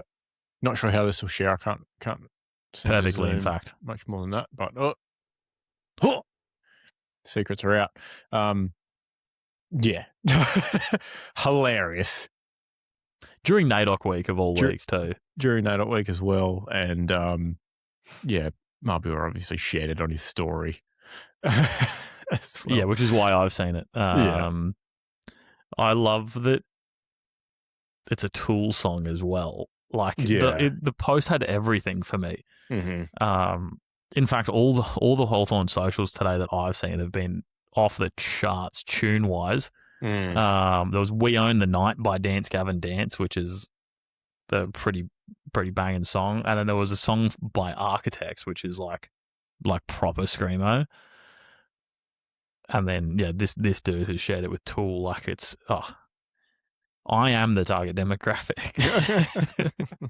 Very good. Oh, hold on. I'm gonna change my shirt. Also, just on that shirt that he's wearing, he's I think absolutely crack-lacking too. Yeah. Let's see. Here we go. Here's a better look at Enhance. it. I've downloaded an enhanced. Enhance. That's him looking at Ollie Greaves going, "Brother, help. Why will you not help me? Brother, help me, brother." Some oats, brother. Yeah, exactly. Some oats. This is me and the other older boys after training on a Wednesday night dragging me back into more beers. This is you and the others are the Carlton players dragging the young players into the showers. Yeah. But we're holding him by his jocks, not by his jumper. Penis. Oh. Trying to pull his jocks off. What I said.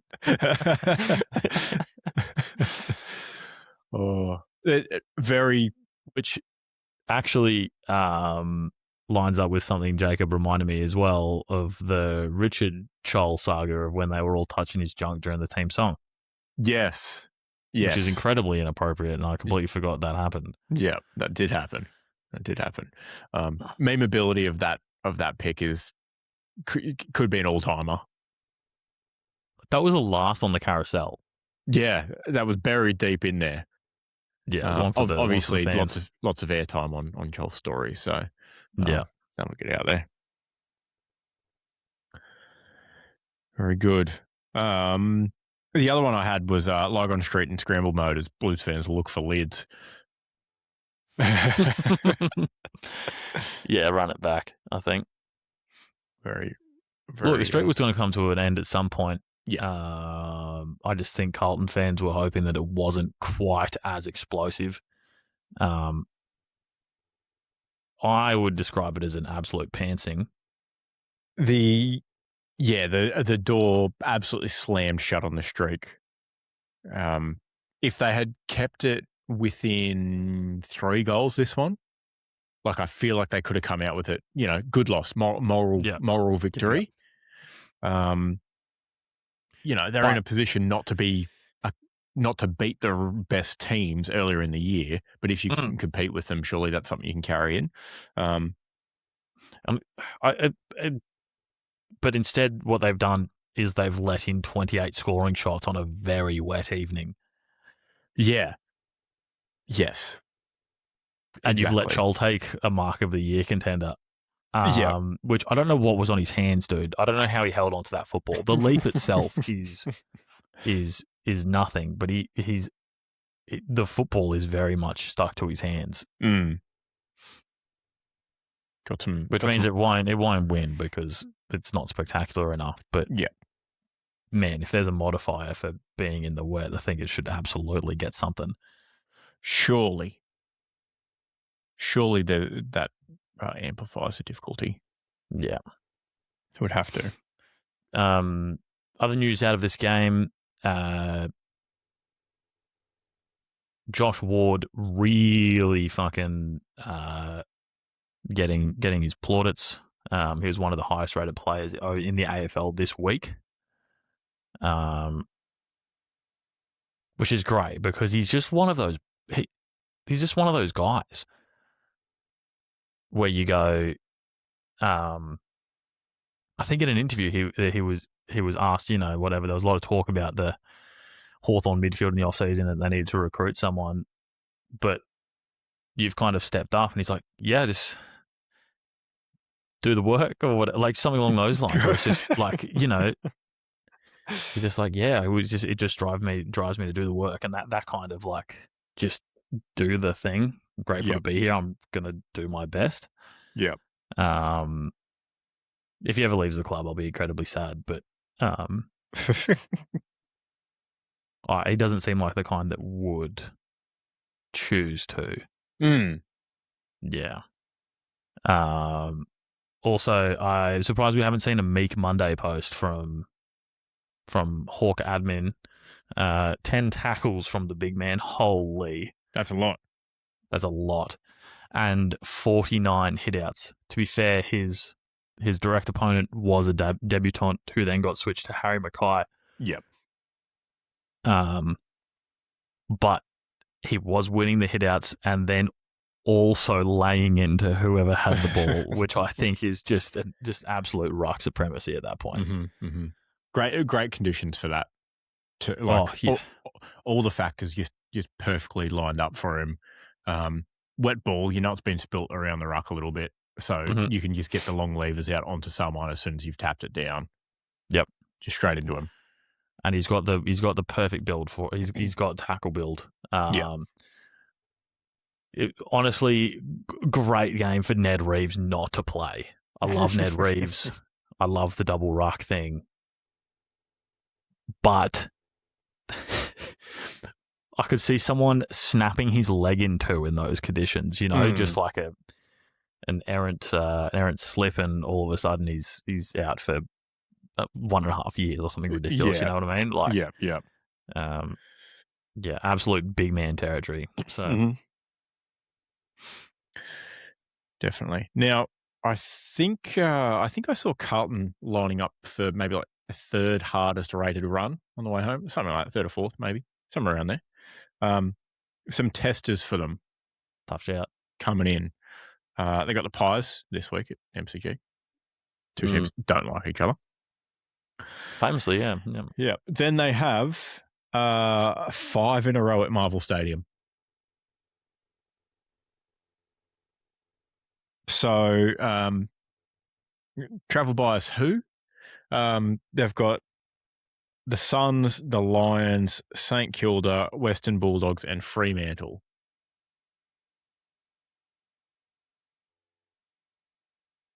So I think they win the Suns game because of Damien Hardwick and Marvel Stadium. Yeah, I think that's just about the only guarantee. Saints and Bulldogs I don't think it's a guarantee either. I think it'd be a very funny game for the Suns to break the streak. That would be as funny. Well as just a dunk on Carlton. That would be funny. But all those teams, even though Tim has allegedly put the Q in the rack, all those teams will still be playing for something at that point, likely. Yeah. That's a tough shout. But they also don't leave Melbourne now. Tell you what, it is the hope that kills you because, 8 weeks ago, Carlton fans would not have been thinking about much in September. No, they were booking holidays. Yeah. So, if anything, actually, they'll probably be happy if they don't make finals because they've got non-refundable tickets to Bali. Yeah. Players included.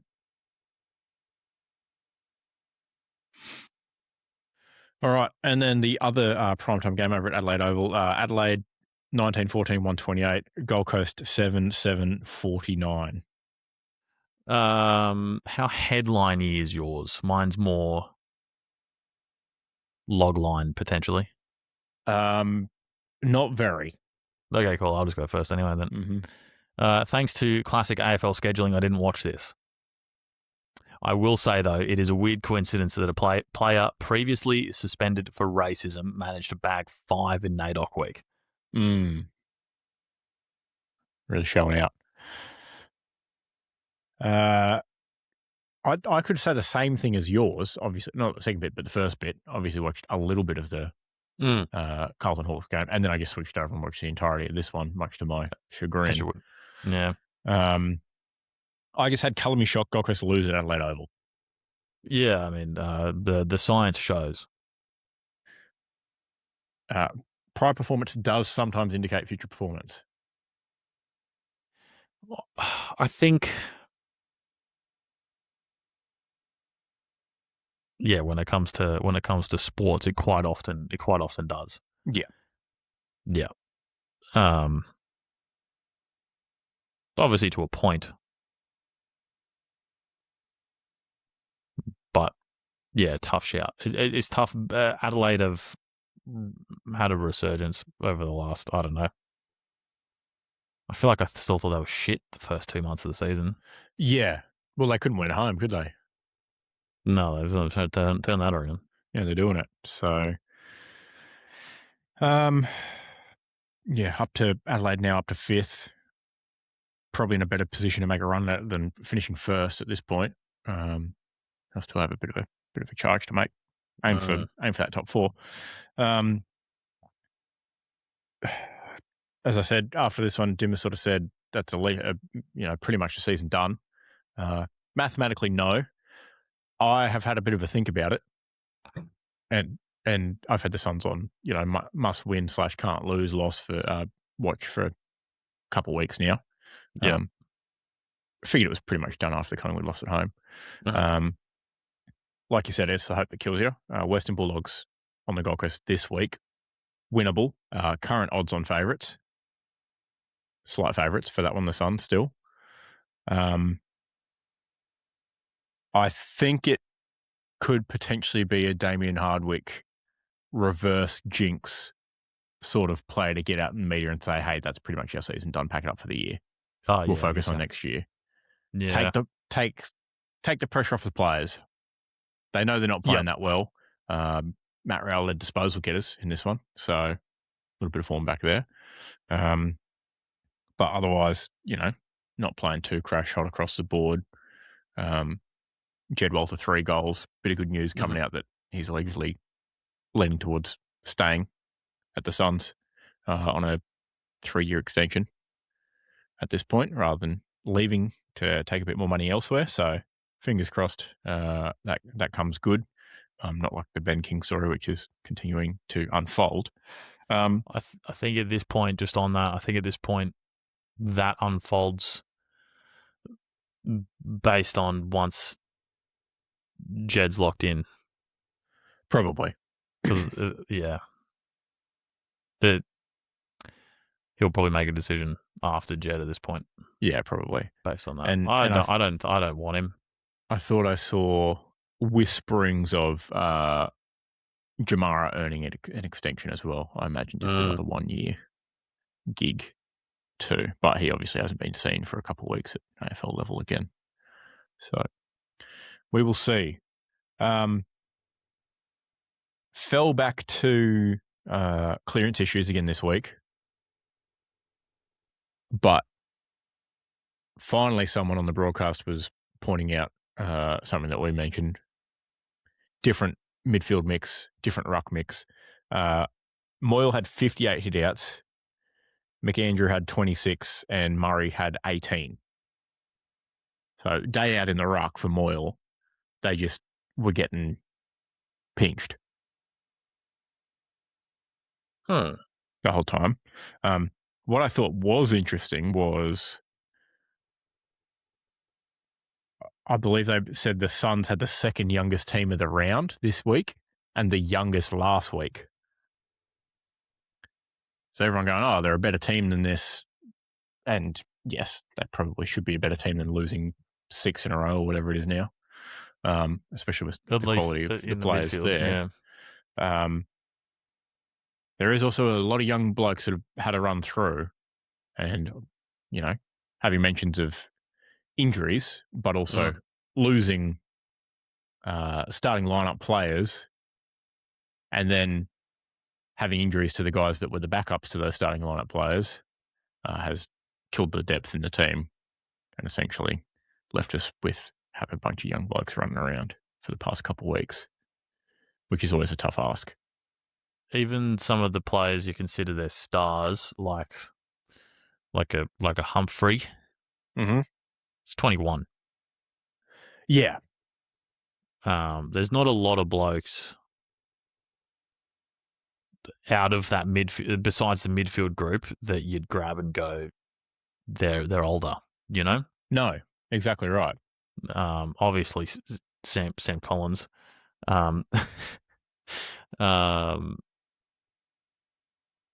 but, you know, your Tukes, your Petrarcas, your Andersons, your Rows. There's so many players that are 22 and 21. I'm just flicking through ages at the moment. Mm-hmm. And then, of course, Zeke's 19. Fuck off, mate.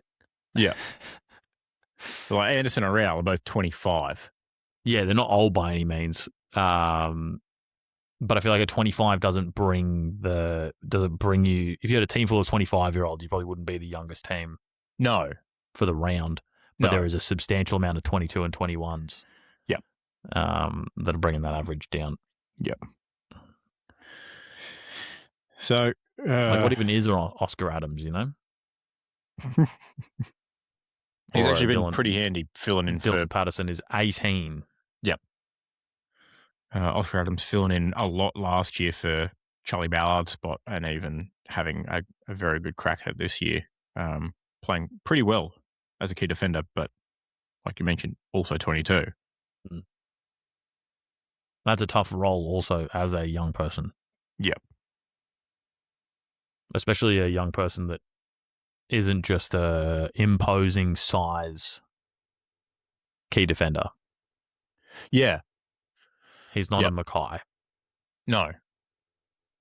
But then have recurring injuries to Lockie Weller, who's 30.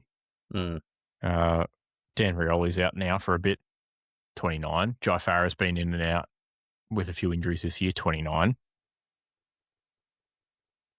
These older guys, you know, another middle-ager. John Noble's now out on the injury list, TBA, 29. Oh, what do you do? Actually, I don't know. Another mid-ager, Alex Davies, has been in and out this year with injuries as well, 24. And then there's not actually that many, like you mentioned, older players on the list, or at least who are having a regular run of things. Have you ever done a John Noble bit regarding the actor John Noble? Oh, I doubt it. I don't know if I know. He played Denethor. Denethor, John Noble? Yeah. I definitely haven't. That's one for the bank. Tuck that one away. Yeah, put a pin in it. Turns out he's Australian also. I mean, go figure. But makes sense. In the area. Just got the call up. Yeah.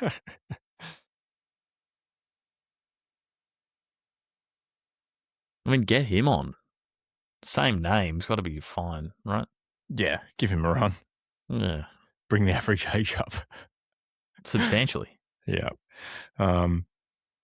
Suns sweating on Noble injury after crunching Rochelle tackle. Will assess Jean Noble after he exited Saturday night's loss with a right leg injury. Great.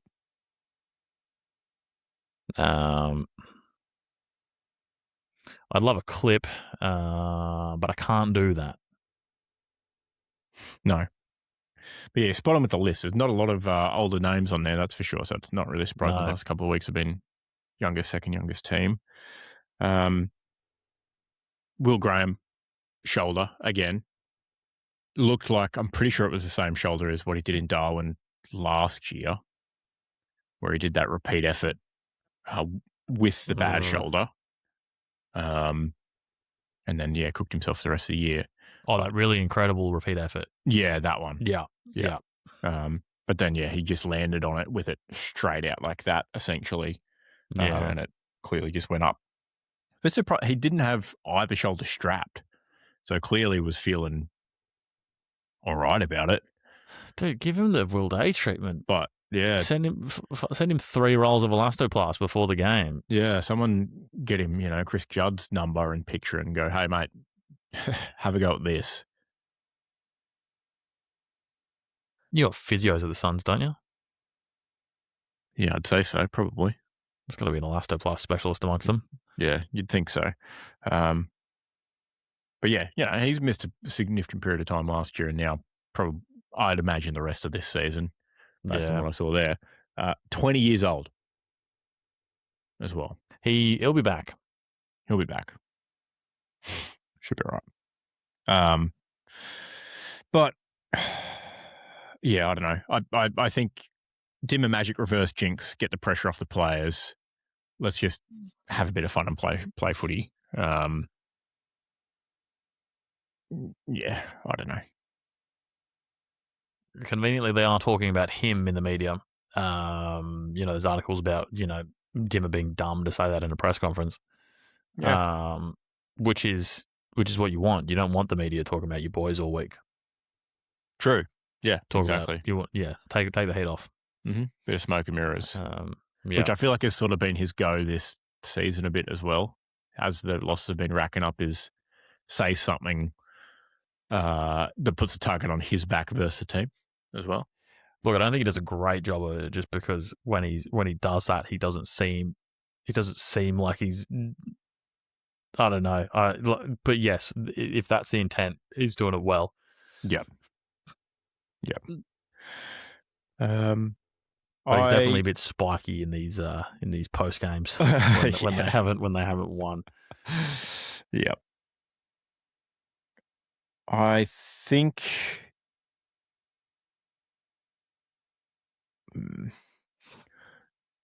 I'm going to say that Jarrad Witts might retire at the end of the year.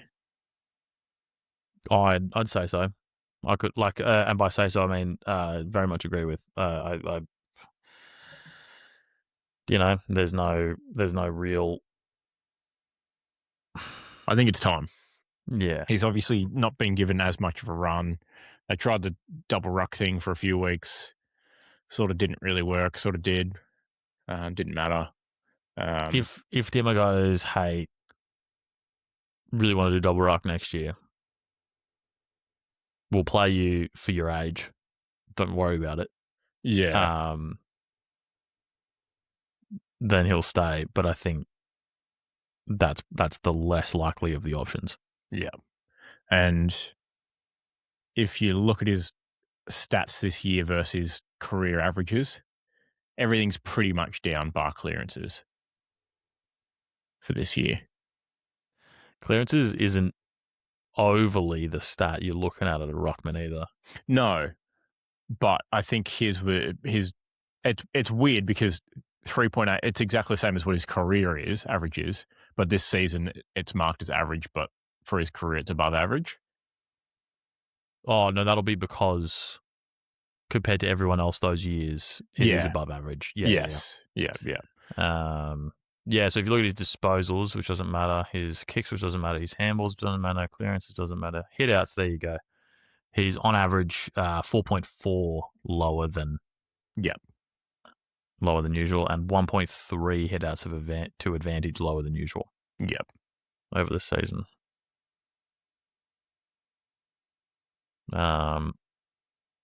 Even his peak this season is a lot less. His peak this year was against Geelong, 52, versus his peak career, which was 69.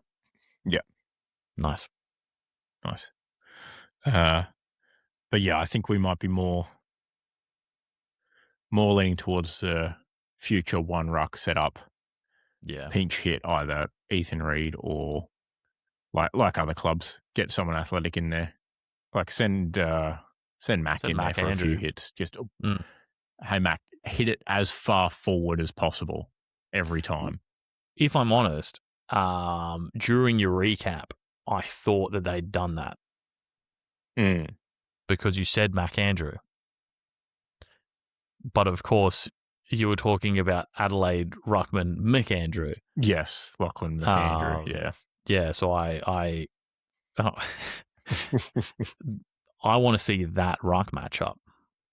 I want to see McAndrew versus Mac Andrew. It'd be Andrew McAndrew face off in the center circle. See, it sells itself. Yeah. And he is an athlete. I mean, maybe you protect him while he's still 22. Yeah, and signed to a long-term deal as well. Yeah, one of the longest in the league, so potentially get a bit more strength and conditioning on those young tendons and such.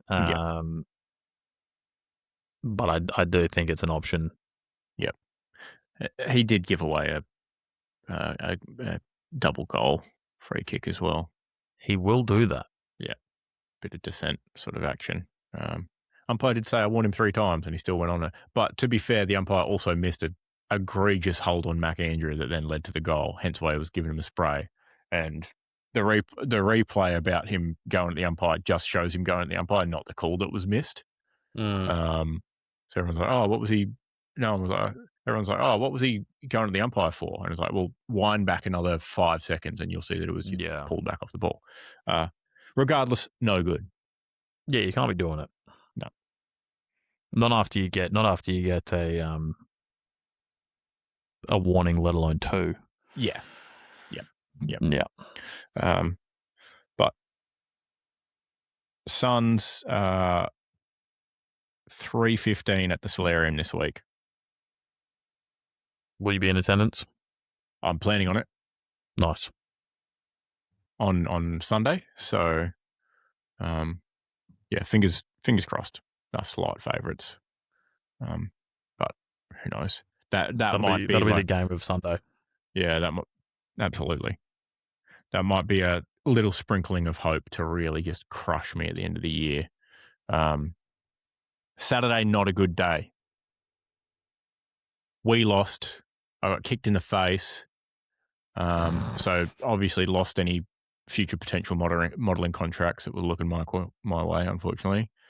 Tough gig. So we lost future income. The Wallabies lost. The Wallabies were up against France, who's ranked 4th in the world at halftime, and then had 30 put on them in the second half. And then they sub on their fucking first 11. Pretty much. In the second half, yeah pretty much. And then the Suns lost. So sad day, bad day. But Hawks won. Hawks did win. And as a Hawks fan, it's actually been really tough recently. We had a week where we didn't lose last week. Yep. That was really hard for me. Mm-hmm. Sorry, didn't win. Fuck. That was really hard for me. Victory. So, yeah. All right, on to Sunday. Marvel. Do we have to? Western Bulldogs 13-8-86. West Coast Eagles 9-16-70. Oh, fuck off is essentially what I would have written down. If I had to write anything down. Okay. Which I did have to write something down and didn't. So there you go. So that's what you wrote. Fair enough. Yeah. Yes. Dogs dodge depths of despair against dour double birdies. Yeah, nice. I need some sort of repeatable format that I can default back to when the football I just don't care about comes on. Yeah. Because that's a very effective. If that's your fallback, you're laughing. You know what I mean? Mm-hmm. Yeah. Little great escape by the Dogs. 4 goals straight to 1 goal 5 to the Eagles in the last quarter. And the Dogs get up by 16. So, if you do that World Cup momentum thing. You can probably throw a big spike in there going the other way and goals against the run of play. Yep. Some may say. While this was good for my shoe-in pick, obviously getting the outcome was nice. Obviously not a big win, but it would have been great for the season prediction for me of the Dogs going down. Oh, yeah. This would have still left them around, probably around 9th at the end of this round, regardless. Hey, there's always this week. There's always this week. Get it back on track. Realistically, they need to drop 2 games. Yeah. And then GWS probably snags that spot if they drop 2 games. Yep.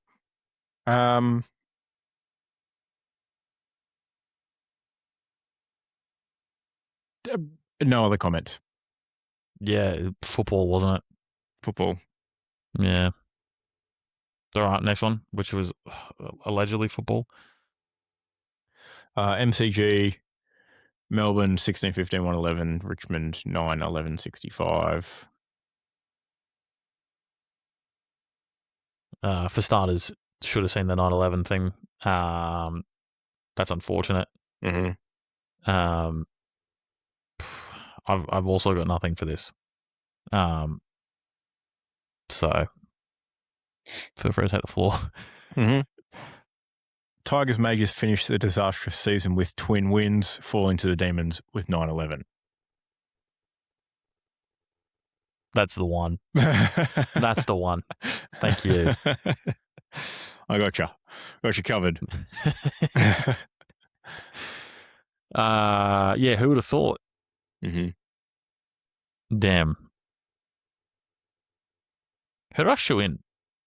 The Demons. So, comes off good. Hell yeah. Comes off good. Yeah, no real surprise, if we're being honest.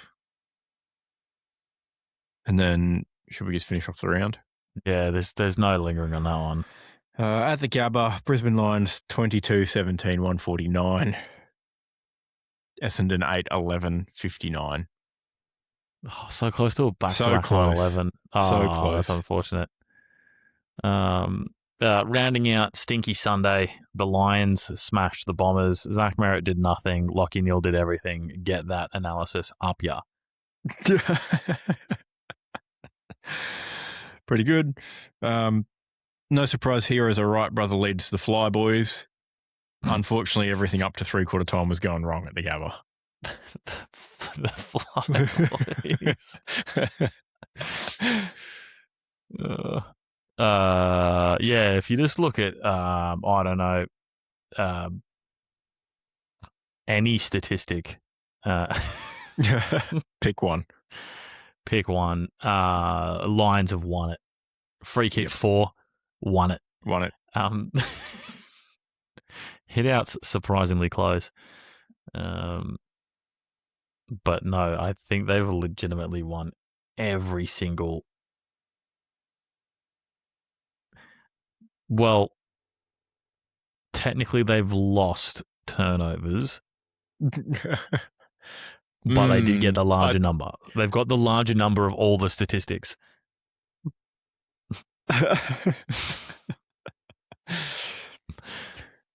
How's that for analysis? Yeah, nice. Except for tackles, actually, because it's hard to tackle when you have the ball the whole game. Yeah, so it turns out having the ball a lot means you're probably more likely to turn it over and less likely to need to tackle. Yeah. They also made 2 more interchanges than beat them at that too. Yeah. Yeah, sucks to suck. They had 1, 2, 3, 4, 5, 6, 7 players kick 2. Yep.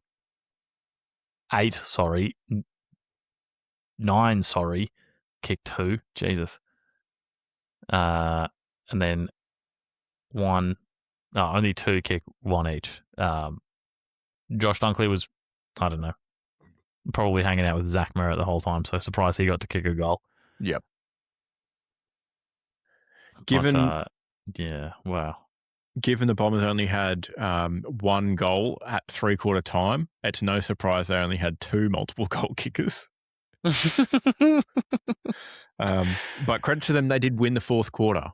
They kicked 7 goals to Brisbane's 6-3.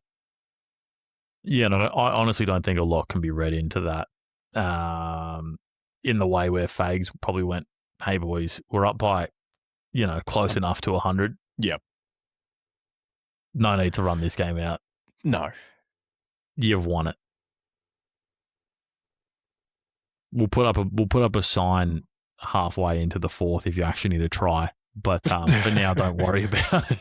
Yep. But it looked pretty dire at first change, 5-6 to 0-3, and then 9-10 to 1-6 at halftime. This was lining up to be that Geelong-Brisbane game from last week. Yeah. Essendon just obviously couldn't do the exciting, fun thing. Yeah. Yeah. Actually kick goal. Yeah, it's mostly because they're Essendon. Is why they couldn't do that. Yeah, not very good. No. Now let's have a look at their run home, shall we, and see if There's no point, dude. You reckon they'll get one more win? Essendon. Yep. They don't face anyone below them on the ladder for the rest of the year. Yeah, technically speaking, Essendon have the hardest run home. Yeah. They lose this week. Giants. They lose Hawks. next week. Yeah. Crows. Lose. In Melbourne. Lose. Cattery. Hold on. Great banana peel spot for Geelong, given their effort against a team that was actually in contention. Good point. To make finals. Good point. Sydney. No. Port Adelaide at Marvel. Without Butters. Potential Zach Butters. Nah. Potential Zach Butters send-off. I'm not willing to write him off just yet. Potential send-off for Zach Butters. That's a generational Zach Butters 45 after coming back from a sprained ankle. Yeah. Kind of 45 and 4 goals. Zach Butters' official introduction for next season into Melbourne, if that makes sense. Yeah. Game in Melbourne. Here we go. This is what we're doing. Yeah, we can just forget that I punched my microphone doing that and scraped the cable along it. If that sounded horrible, please, I apologize. But I can't click the remove background noise button for this episode because I want everyone to hear the sneezing. So, yeah. Sorry about now, that adds character. Essendon's probably got the spoon. Richmond have West Coast at the MCG.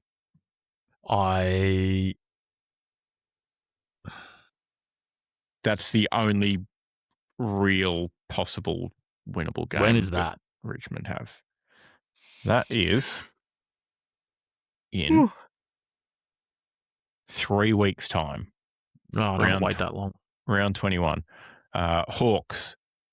This is Richmond's run home. Hawks, probably a loss. Loss. Bulldogs. Loss, yeah. Eagles at the MCG. Potential. Winnable. 50-50, yeah. Maybe.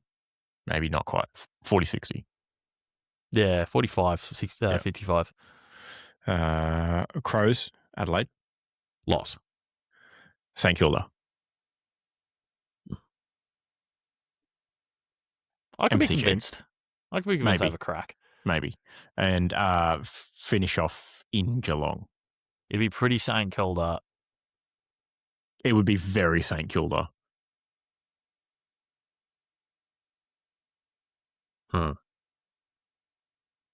I do think you give Essendon the spoon now. There's not much point in them playing the rest of the year. Would be funny if they beat Geelong though, right? That would be funny. Essendon currently $1.22 favourites to win the wooden spoon. Richmond $3.60, West Coast $251. Instant return. Yeah. That's free money. 22% return over 6 weeks.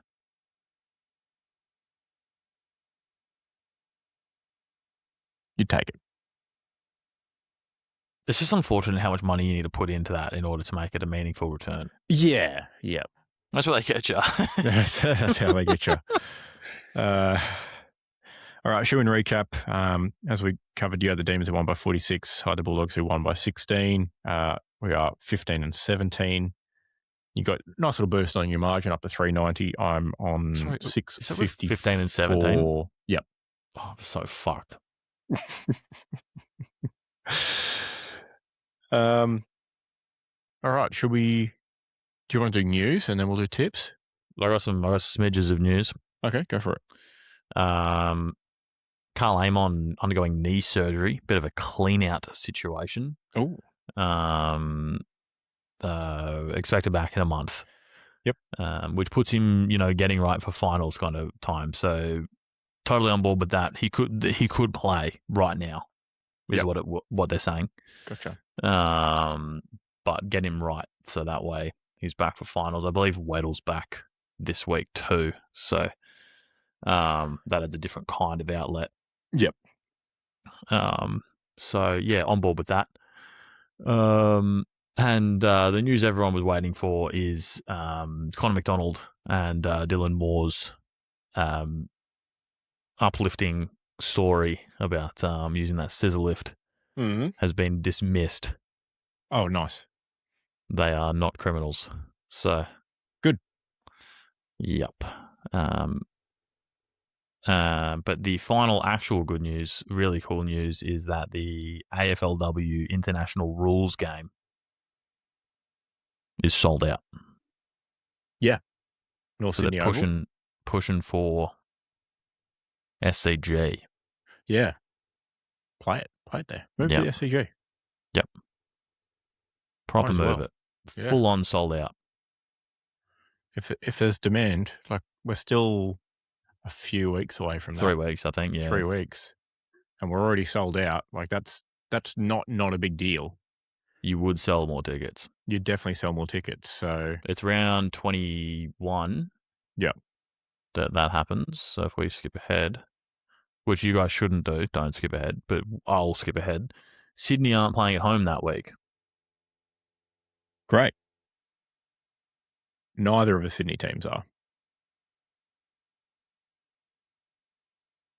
That works out even better for ticket sales, doesn't it? Mm-hmm. Absolutely. Move it. Just do it. I mean, it might impact people with accommodation and stuff like that, but still, if you've got the opportunity to. I don't think you'd be overly mad. No. If you booked accommodation at Ridges Northern Sydney, which looks down over North Sydney Oval. Yep. And you had to get the metro across and then the light rail to the Sydney Cricket Ground to watch a game of football. Yeah, I think you'd take the trade-in of North Sydney Oval to the SCG, surely. Yeah. The capacity is 16,000 at North Sydney. Yeah. So not tiny. Not bad. Whereas the SCG is only 48,000. Yeah. Few weeks, get it. You could roll out some last-minute corporate deals too, because I don't think North Sydney Oval is going to have a lot of, well, at least it wouldn't have as many corporate not a chance seats and stuff. Not a chance. I mean, both members pavilion, like the special pavilions, would both fill up with people that wouldn't have already had tickets potentially. True. Yep. Absolutely. Good for the game. Would be good for the game. I guess they're probably just weighing up the options of have a absolutely teeming North Sydney Oval. Yeah. Oval and being able to, obviously have that on the broadcast, etc. Versus having a 3/4, 2/3 full SCG. I think. Which wouldn't be that far off Swans games most weeks, to be fair. I do think that But the corporate thing is a big one. The broadcast quality of going up to an AFL, it's like watching a Launceston game versus an MCG game. Yeah. It's a big jump in just the camera angles available. They're less ground level, back and high. It makes such a difference into it. That's what you're used to seeing. Yeah. So the VFL fields just feel, even though you're still watching the game quite well, the broadcast still just feels worse. Yeah, yeah. And for an international game as well, you want to put your best foot forward too. Yeah. Sure, you can only imagine this game's going to get turned into a package. I mean, like, we should do the men's one next year too. Yeah. Hear me out. We alternate State of Origin and international rules as the preseason entertainment. Ooh. That would be pretty good. Yeah. That would be pretty good. Help use that as a selection for the next year. It's in, like, NRL State of Origin is so ingrained in the fact that it happens mid-season, etc. And it almost gets used as I guess, a bit of a mix-up for the league, i.e., like, the good teams get absolutely drained of their players for 3 rounds, maybe even longer, usually. So it sort of makes those games a bit more interesting because, you might have a team like the Panthers of previous years that lose 6 or 7 players to State of Origin. They essentially have half a different team out there. I don't think we'll ever have it for the AFL mid-season. But I just think we're too team first. Yeah, I feel like I wouldn't be surprised if isn't Melbourne the spot for Storm, pure Melbourne Storm fans, not ones that lived somewhere else and now live in Melbourne and support the Storm. So not like Queenslanders that support the Storm. Yeah. I think Victorian-based Melbourne Storm fans probably hate State of Origin. Yeah, definitely. Then I think that if you introduce it mid-season for AFL, I think you piss off a lot of people. Yeah, there's probably not Essendon fans, to be fair. No, probably not. But there's no chance the Players Association would go for it. But I'm still not convinced that pre-season is the right spot for it. No, post-finals is a better time of year. Arguably, obviously, teams are, coming off potentially grand final celebrations, etc. And long seasons, but at least you don't actually need the players from the grand final teams to be selected. No, correct. You can just omit those from the teams. Yeah, and you've already had all Australians, so it's like they've got their plaudits if they deserve them. Yep. They've got a grand final if they deserve that, to be fair. Yep.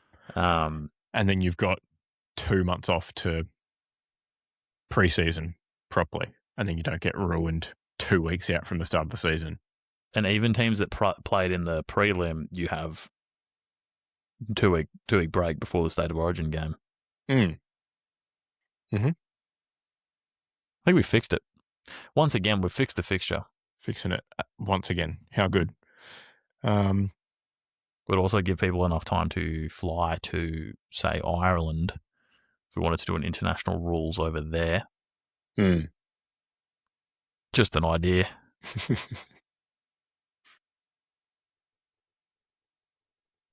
Yeah. But yeah, that's all my news. Pretty good. We did have Albo taking Modi around the MCG as the AFL sort of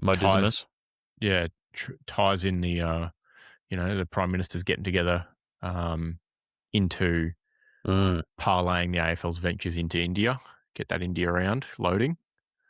If they call it that, it's surely we get some sort of kickback or something. Got to get some credit. Yeah. Not like, doesn't have to be financial. Just give us. Just let us do the ad. Shit.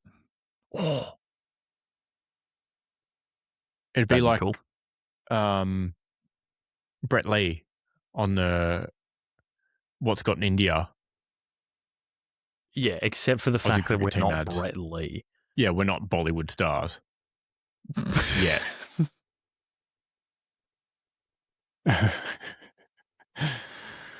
Should we do a tip? Yeah, probably should. This is going to turn into an episode Zach really likes, given that we're at 2 hours 20 and we spoke about fucking egg salad and salads and whatever for 45 minutes. Toast for 50 minutes. No. Toast was merely a part of that. It was merely a part of the meal, yes. Well, yeah. Favorite kinds of meals, go. No. I can't. I physically cannot. Okay. Round 19. Kicking off at the Cattery, Geelong versus St Kilda. I would be insane to not pick Geelong, but I can also see them losing. Another little Rowan Marshall audition, perhaps. Geelong ruck situation is a bit weird. St Kilda want to stick with It's been weird for Koning. long enough that that's their thing now, though. True, To be fair. yeah. Yeah. Let's get tall bloke who can run and is athletic enough to play football. You're our rock.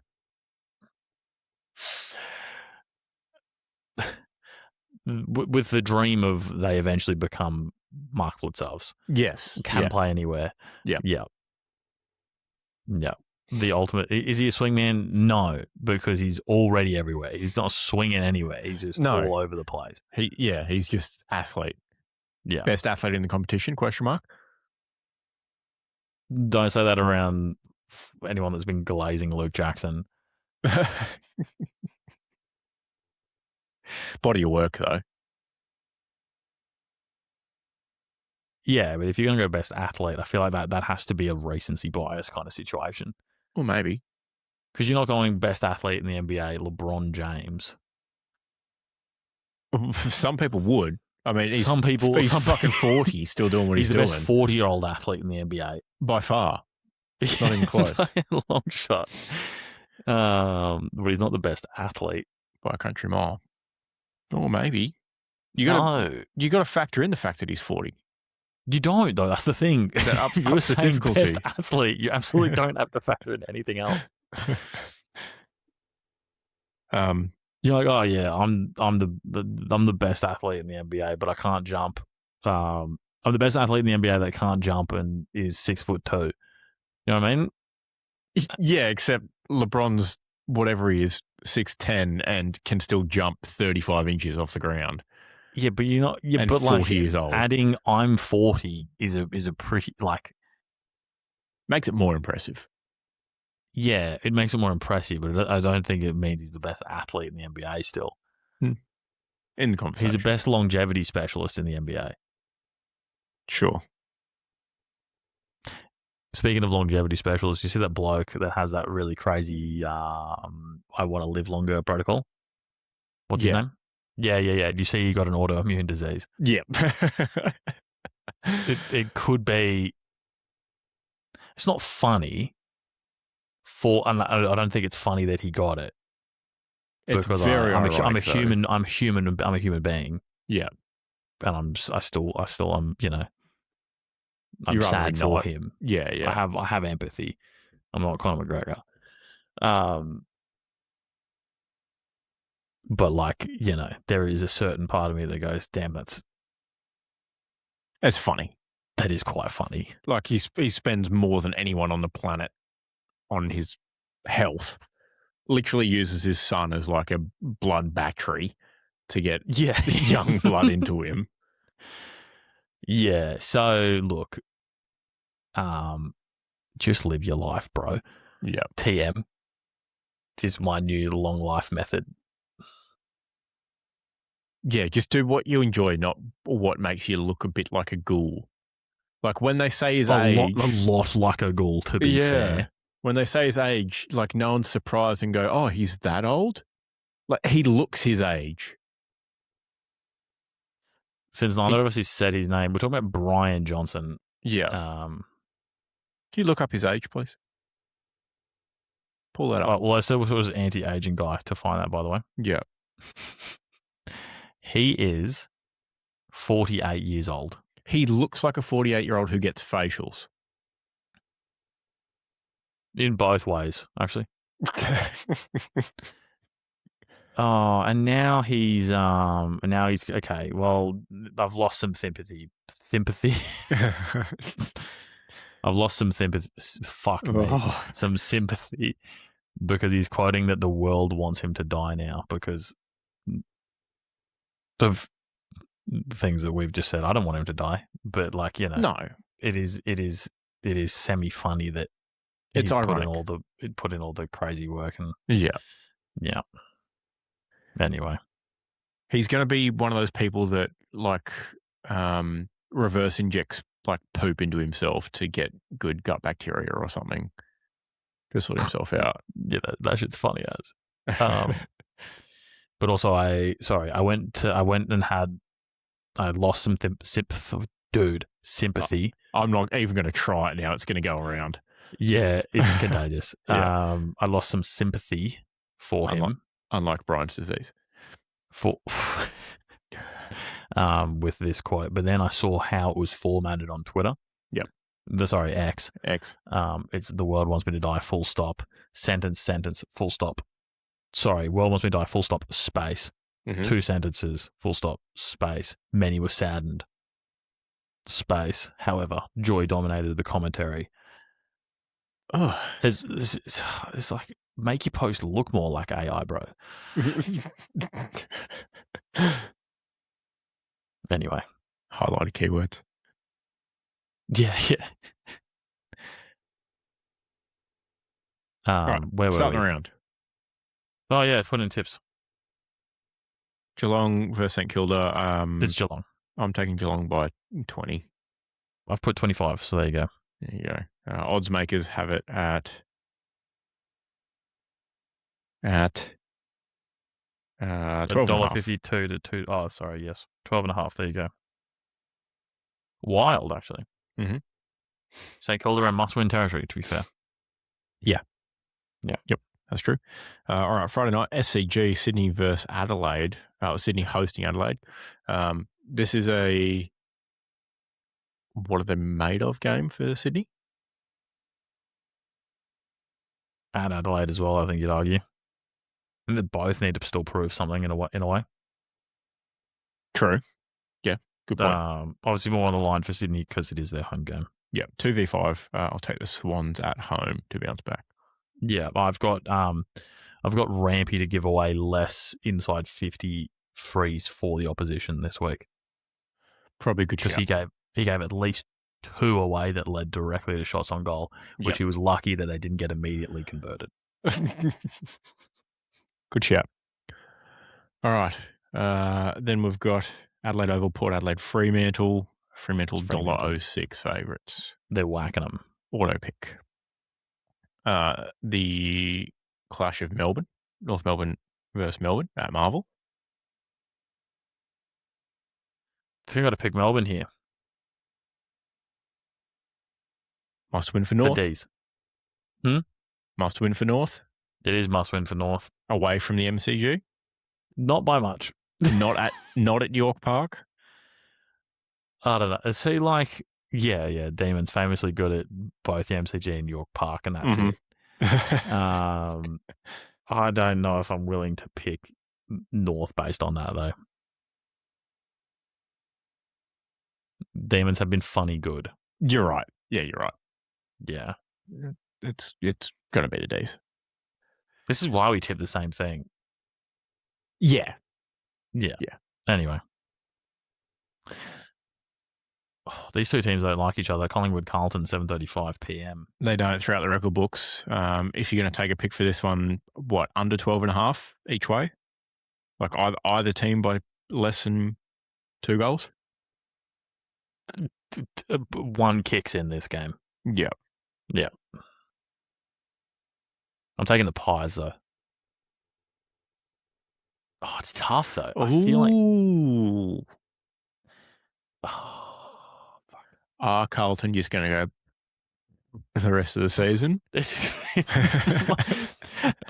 My problem is, in my head, that's easier for them to do than be like, just quickly bounce back and go, no, that was nothing. It was a big loss. Especially the way that Collingwood have been celebrating the beating down on small teams. Collingwood are going to turn up and absolutely fucking party on this. Yeah, Carlton are below them on the ladder. Exactly. Collingwood. Nick Dacos, 45. Yep. Well, I think Josh Dacos got more disposals than him last week, actually. He did. Yeah, he did. I think it was only Nick Dacos' 3rd game this season with less than 30 disposals. Wild. Man was just chilling. Yeah. But it obviously helps if you're not getting the ball, you just go take 10 kickouts. It happens, to be fair. Yeah. We'll dive into that another time because I've got problems with that Yep. that mentality, but each to their own. Another Saturday with 4 games and 2 on, roughly prime time. At least with the second one, you just won't have to watch it because it's West Coast hosting Brisbane.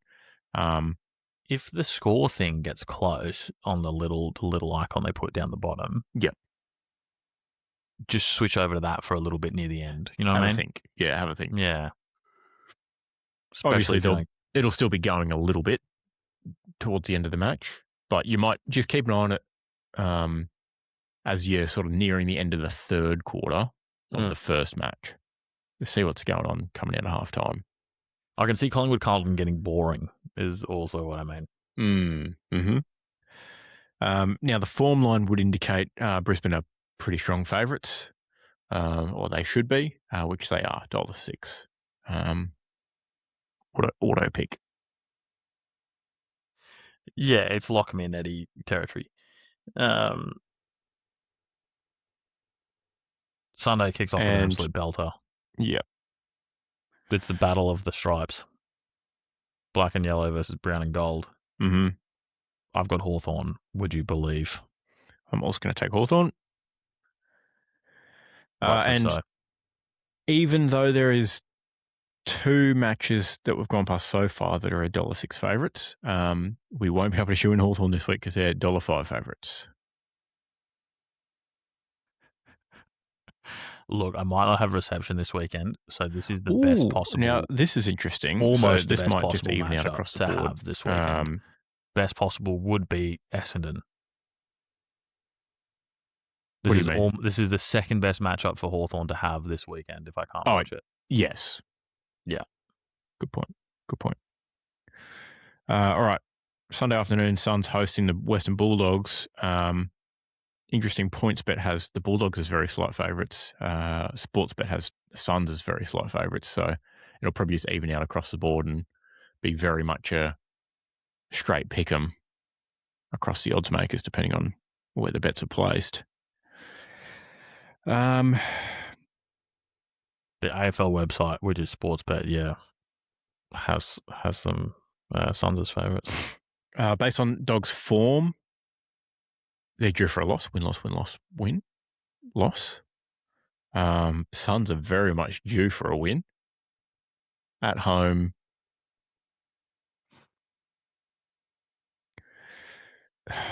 it's going to be the hope that kills me. I'm going to take the Suns. Suns at home, pressure off. We're not playing finals this year. We'll play next year.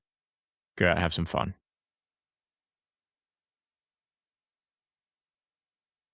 Bailey Dale and Tim English are hopeful for this game after their knockage. Don't like the sound of that. No.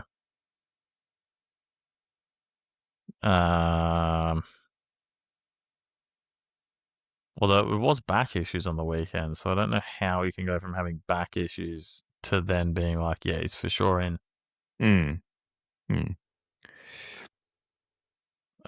Second last home game of the year as well for the Suns.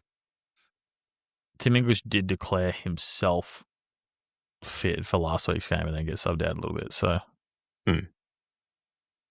that's tough. I think I'm just going to have to go the Dogs.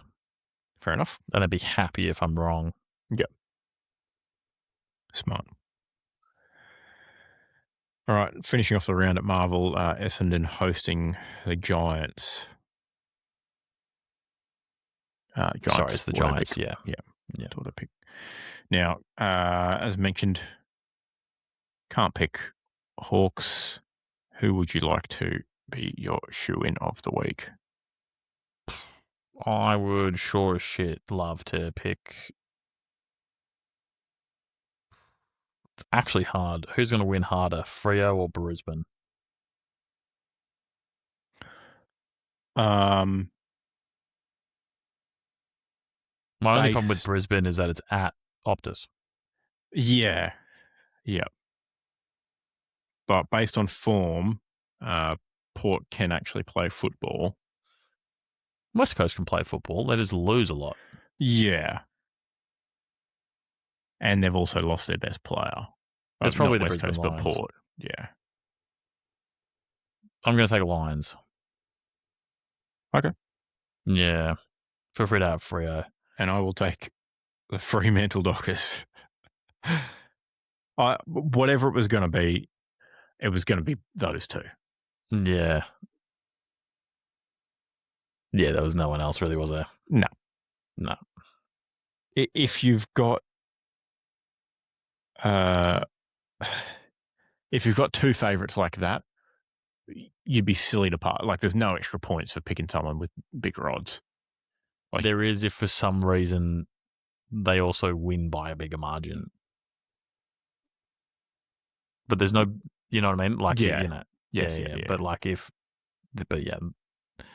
unlikely to do so given that they're smaller favourites. Yeah, exactly. Exactly right. I should have chosen Freo. Gets it out of the way early. Oh, yeah. Good point. Well, thank you. I'll keep that in mind for next time that I'm tossing up a literal flip of the coin. Mm-hmm. Which one do I get done with? Anyway, welcome to It's Football, Innit? Yep. Just some rattle off some news. Go for it. What have you got? I've got a bit of a bit. FIFA president Gianni in the pocket of Big Fat Americano is now under investigation by different European lawmakers. Sorry, they're gathering support to launch the investigation, but in my books, he's under investigation already. Yep. They're going to launch that in the European Parliament over his involvement in the red card. Very interesting. Yeah, because potentially he was involved a little bit too much. You reckon? No, only potentially. But yeah, you know, it is what it is. More on that as things progress, but as things tend to work in the football investigation world, it'll be 6 to 12 business years. Look at Man City. Man City charges when? Yeah. Next year, maybe. Yeah. There's an absolute bucket load of transfer news that we're not going to touch on because it's just silly not doing it. Sorry, silly not doing it at the end of the season. It'd be silly doing it now because there's far too much. So if you're here for transfer news, I'm sorry about it. Liverpool haven't signed anyone, and that's the only transfer news I'll update you on. The real news being we're up to the semi-finals of the World Cup, and by the time we podcast next, we might have the final. Ooh. Maybe. Hold on. Good question.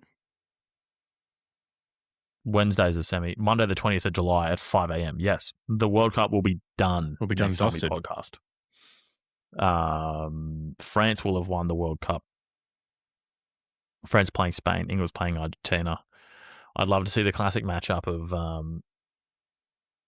of France v England. Except this one wouldn't be one with the bigger navy or the better navy.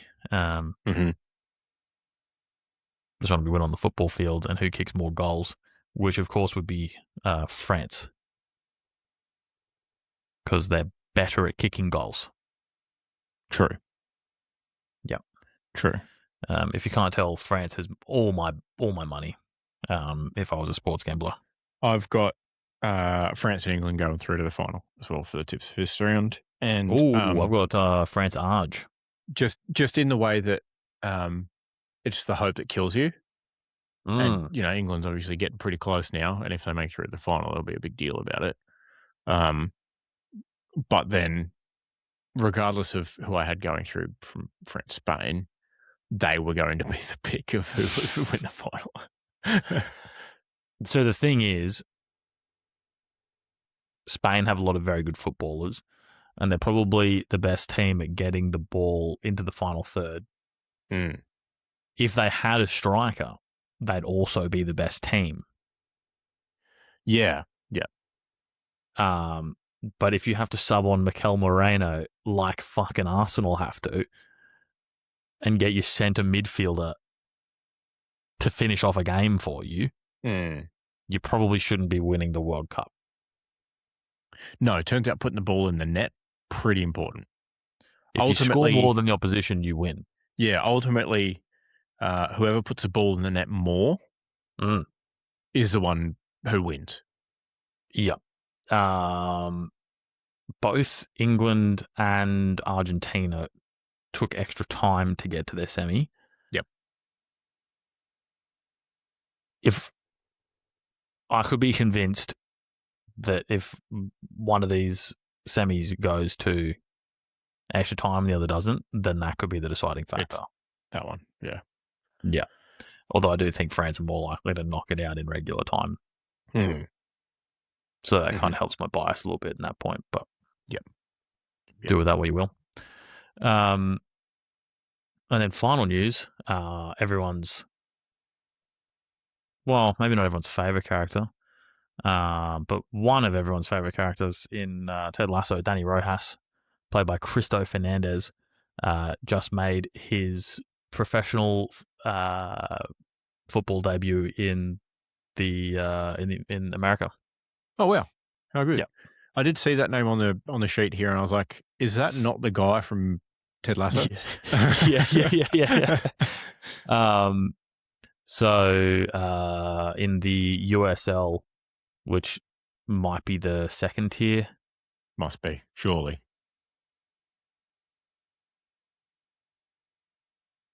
Got to be. Lord, actually, I can't tell. It might be harder than. Might be harder to figure out than the what's the thing big called Major League Soccer. Yep. Can you get relegated from Major League Soccer? I don't believe so. Oh, well, the USL has an actual league system, if that helps. Oh. Interesting. So maybe it just wasn't popular enough, not enough money. No, anyway, not. Now's not the time to dive into why that exists. But yeah, so Cristo? Is that his name? Cristo Fernandez? Is that what I said? It sounds right. Funny name. Cristo. That sounds better. Is playing for El Paso Locomotive FC, which is a mouthful. Yep. Kind of trains. Their badge does look like the front of a train, though, to be fair. Nice. So you do love that. Funnily enough, but based in El Paso, fans of Breaking Bad will be all over El Paso. It's where Hank goes, gets PTSD, and then comes back. But yeah, he got subbed on, and it's pretty cool. I think I didn't see any highlights after that, so I don't think he did much. You got a yellow card, apparently, according to this article. Hell yeah, dude. My guy. Way to jump in and make an impact. Yeah, fucking just get some boots in there, brother. Let's see if that game was in FOTMob. Literally every league is. I just scroll past Brazil Serie D. So. Oh, nice. Yeah, train grill on the logo. Yeah, but then like the front of it is still kind of train-like. Yeah, yeah. Yeah, it's pretty cool. I actually rate it, even though they're seemingly not the premier competition. Oh, there you go. There is an MLS Next Pro, which is, I guess, the second tier competition. Ugh. That has got such teams as Red Bull New York 2 and Chicago Fire FC 2. Yep. Creatively named. Who's making this shit up, dude? Anyway, it's not on FOTMob, that particular game, it seems. Interesting. How good. The nickname of El Paso Locomotive is the Locos, of course, known as El Paso Loco. Pretty good. Never mind, I found it. I found the game. Do you want to know who's official? They're sixth. They're sixth in the league. No wonder he's not getting played, mate. Hard team to break into. Yeah. The trains are on a on the track, or fuck. Oh. Oh, wild. Anyway, they did actually lose to New Mexico United. So that's tough. Damn, I was gonna get a train shirt. I might see on their shop and take that off show. But yeah, that's all my FC news. I think football in it. Very good. Is that it for us? That might be all for us now, I think. Yeah, I think we're full on into coin flipping territory. Very good. Alrighty. They got Christo to model as you do, to model some of the kits on the website. Smart. Oh, there's a very cool one. How do I screen share? This is one for the YouTube viewers. Cop this, mate. Google Chrome, Locomotive men's. Oh, yeah, pretty cool, right? Interesting. But yeah, look at him. Oh, football is live. Yeah, nice.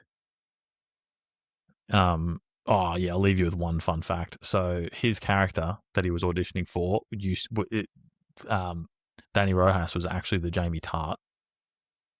Oh, so and then in his intro to his audition tape, he said "football is life." And then they made the character for him. Nice. Yeah, that's quality producing. That's really good stuff. You love to see it. Football is life is definitely not a Jamie Tart thing.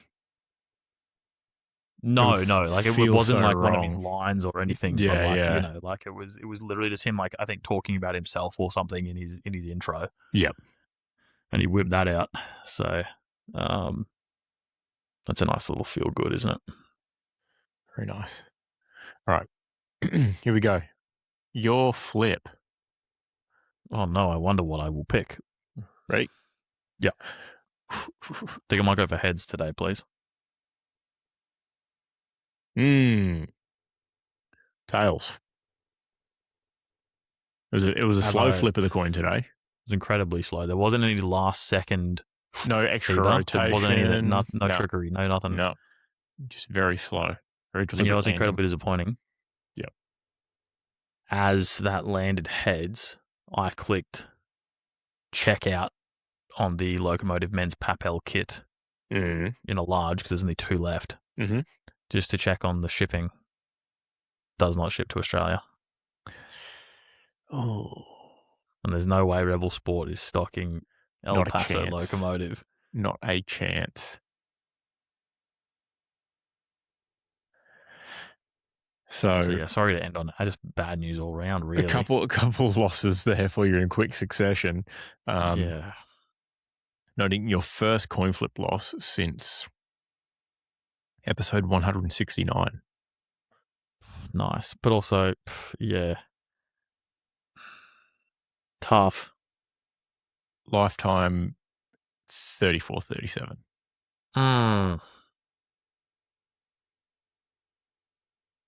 Oh, well, back on it next week. Yep. And by that, I mean, of course, the week after. On to the next one, as the kids say.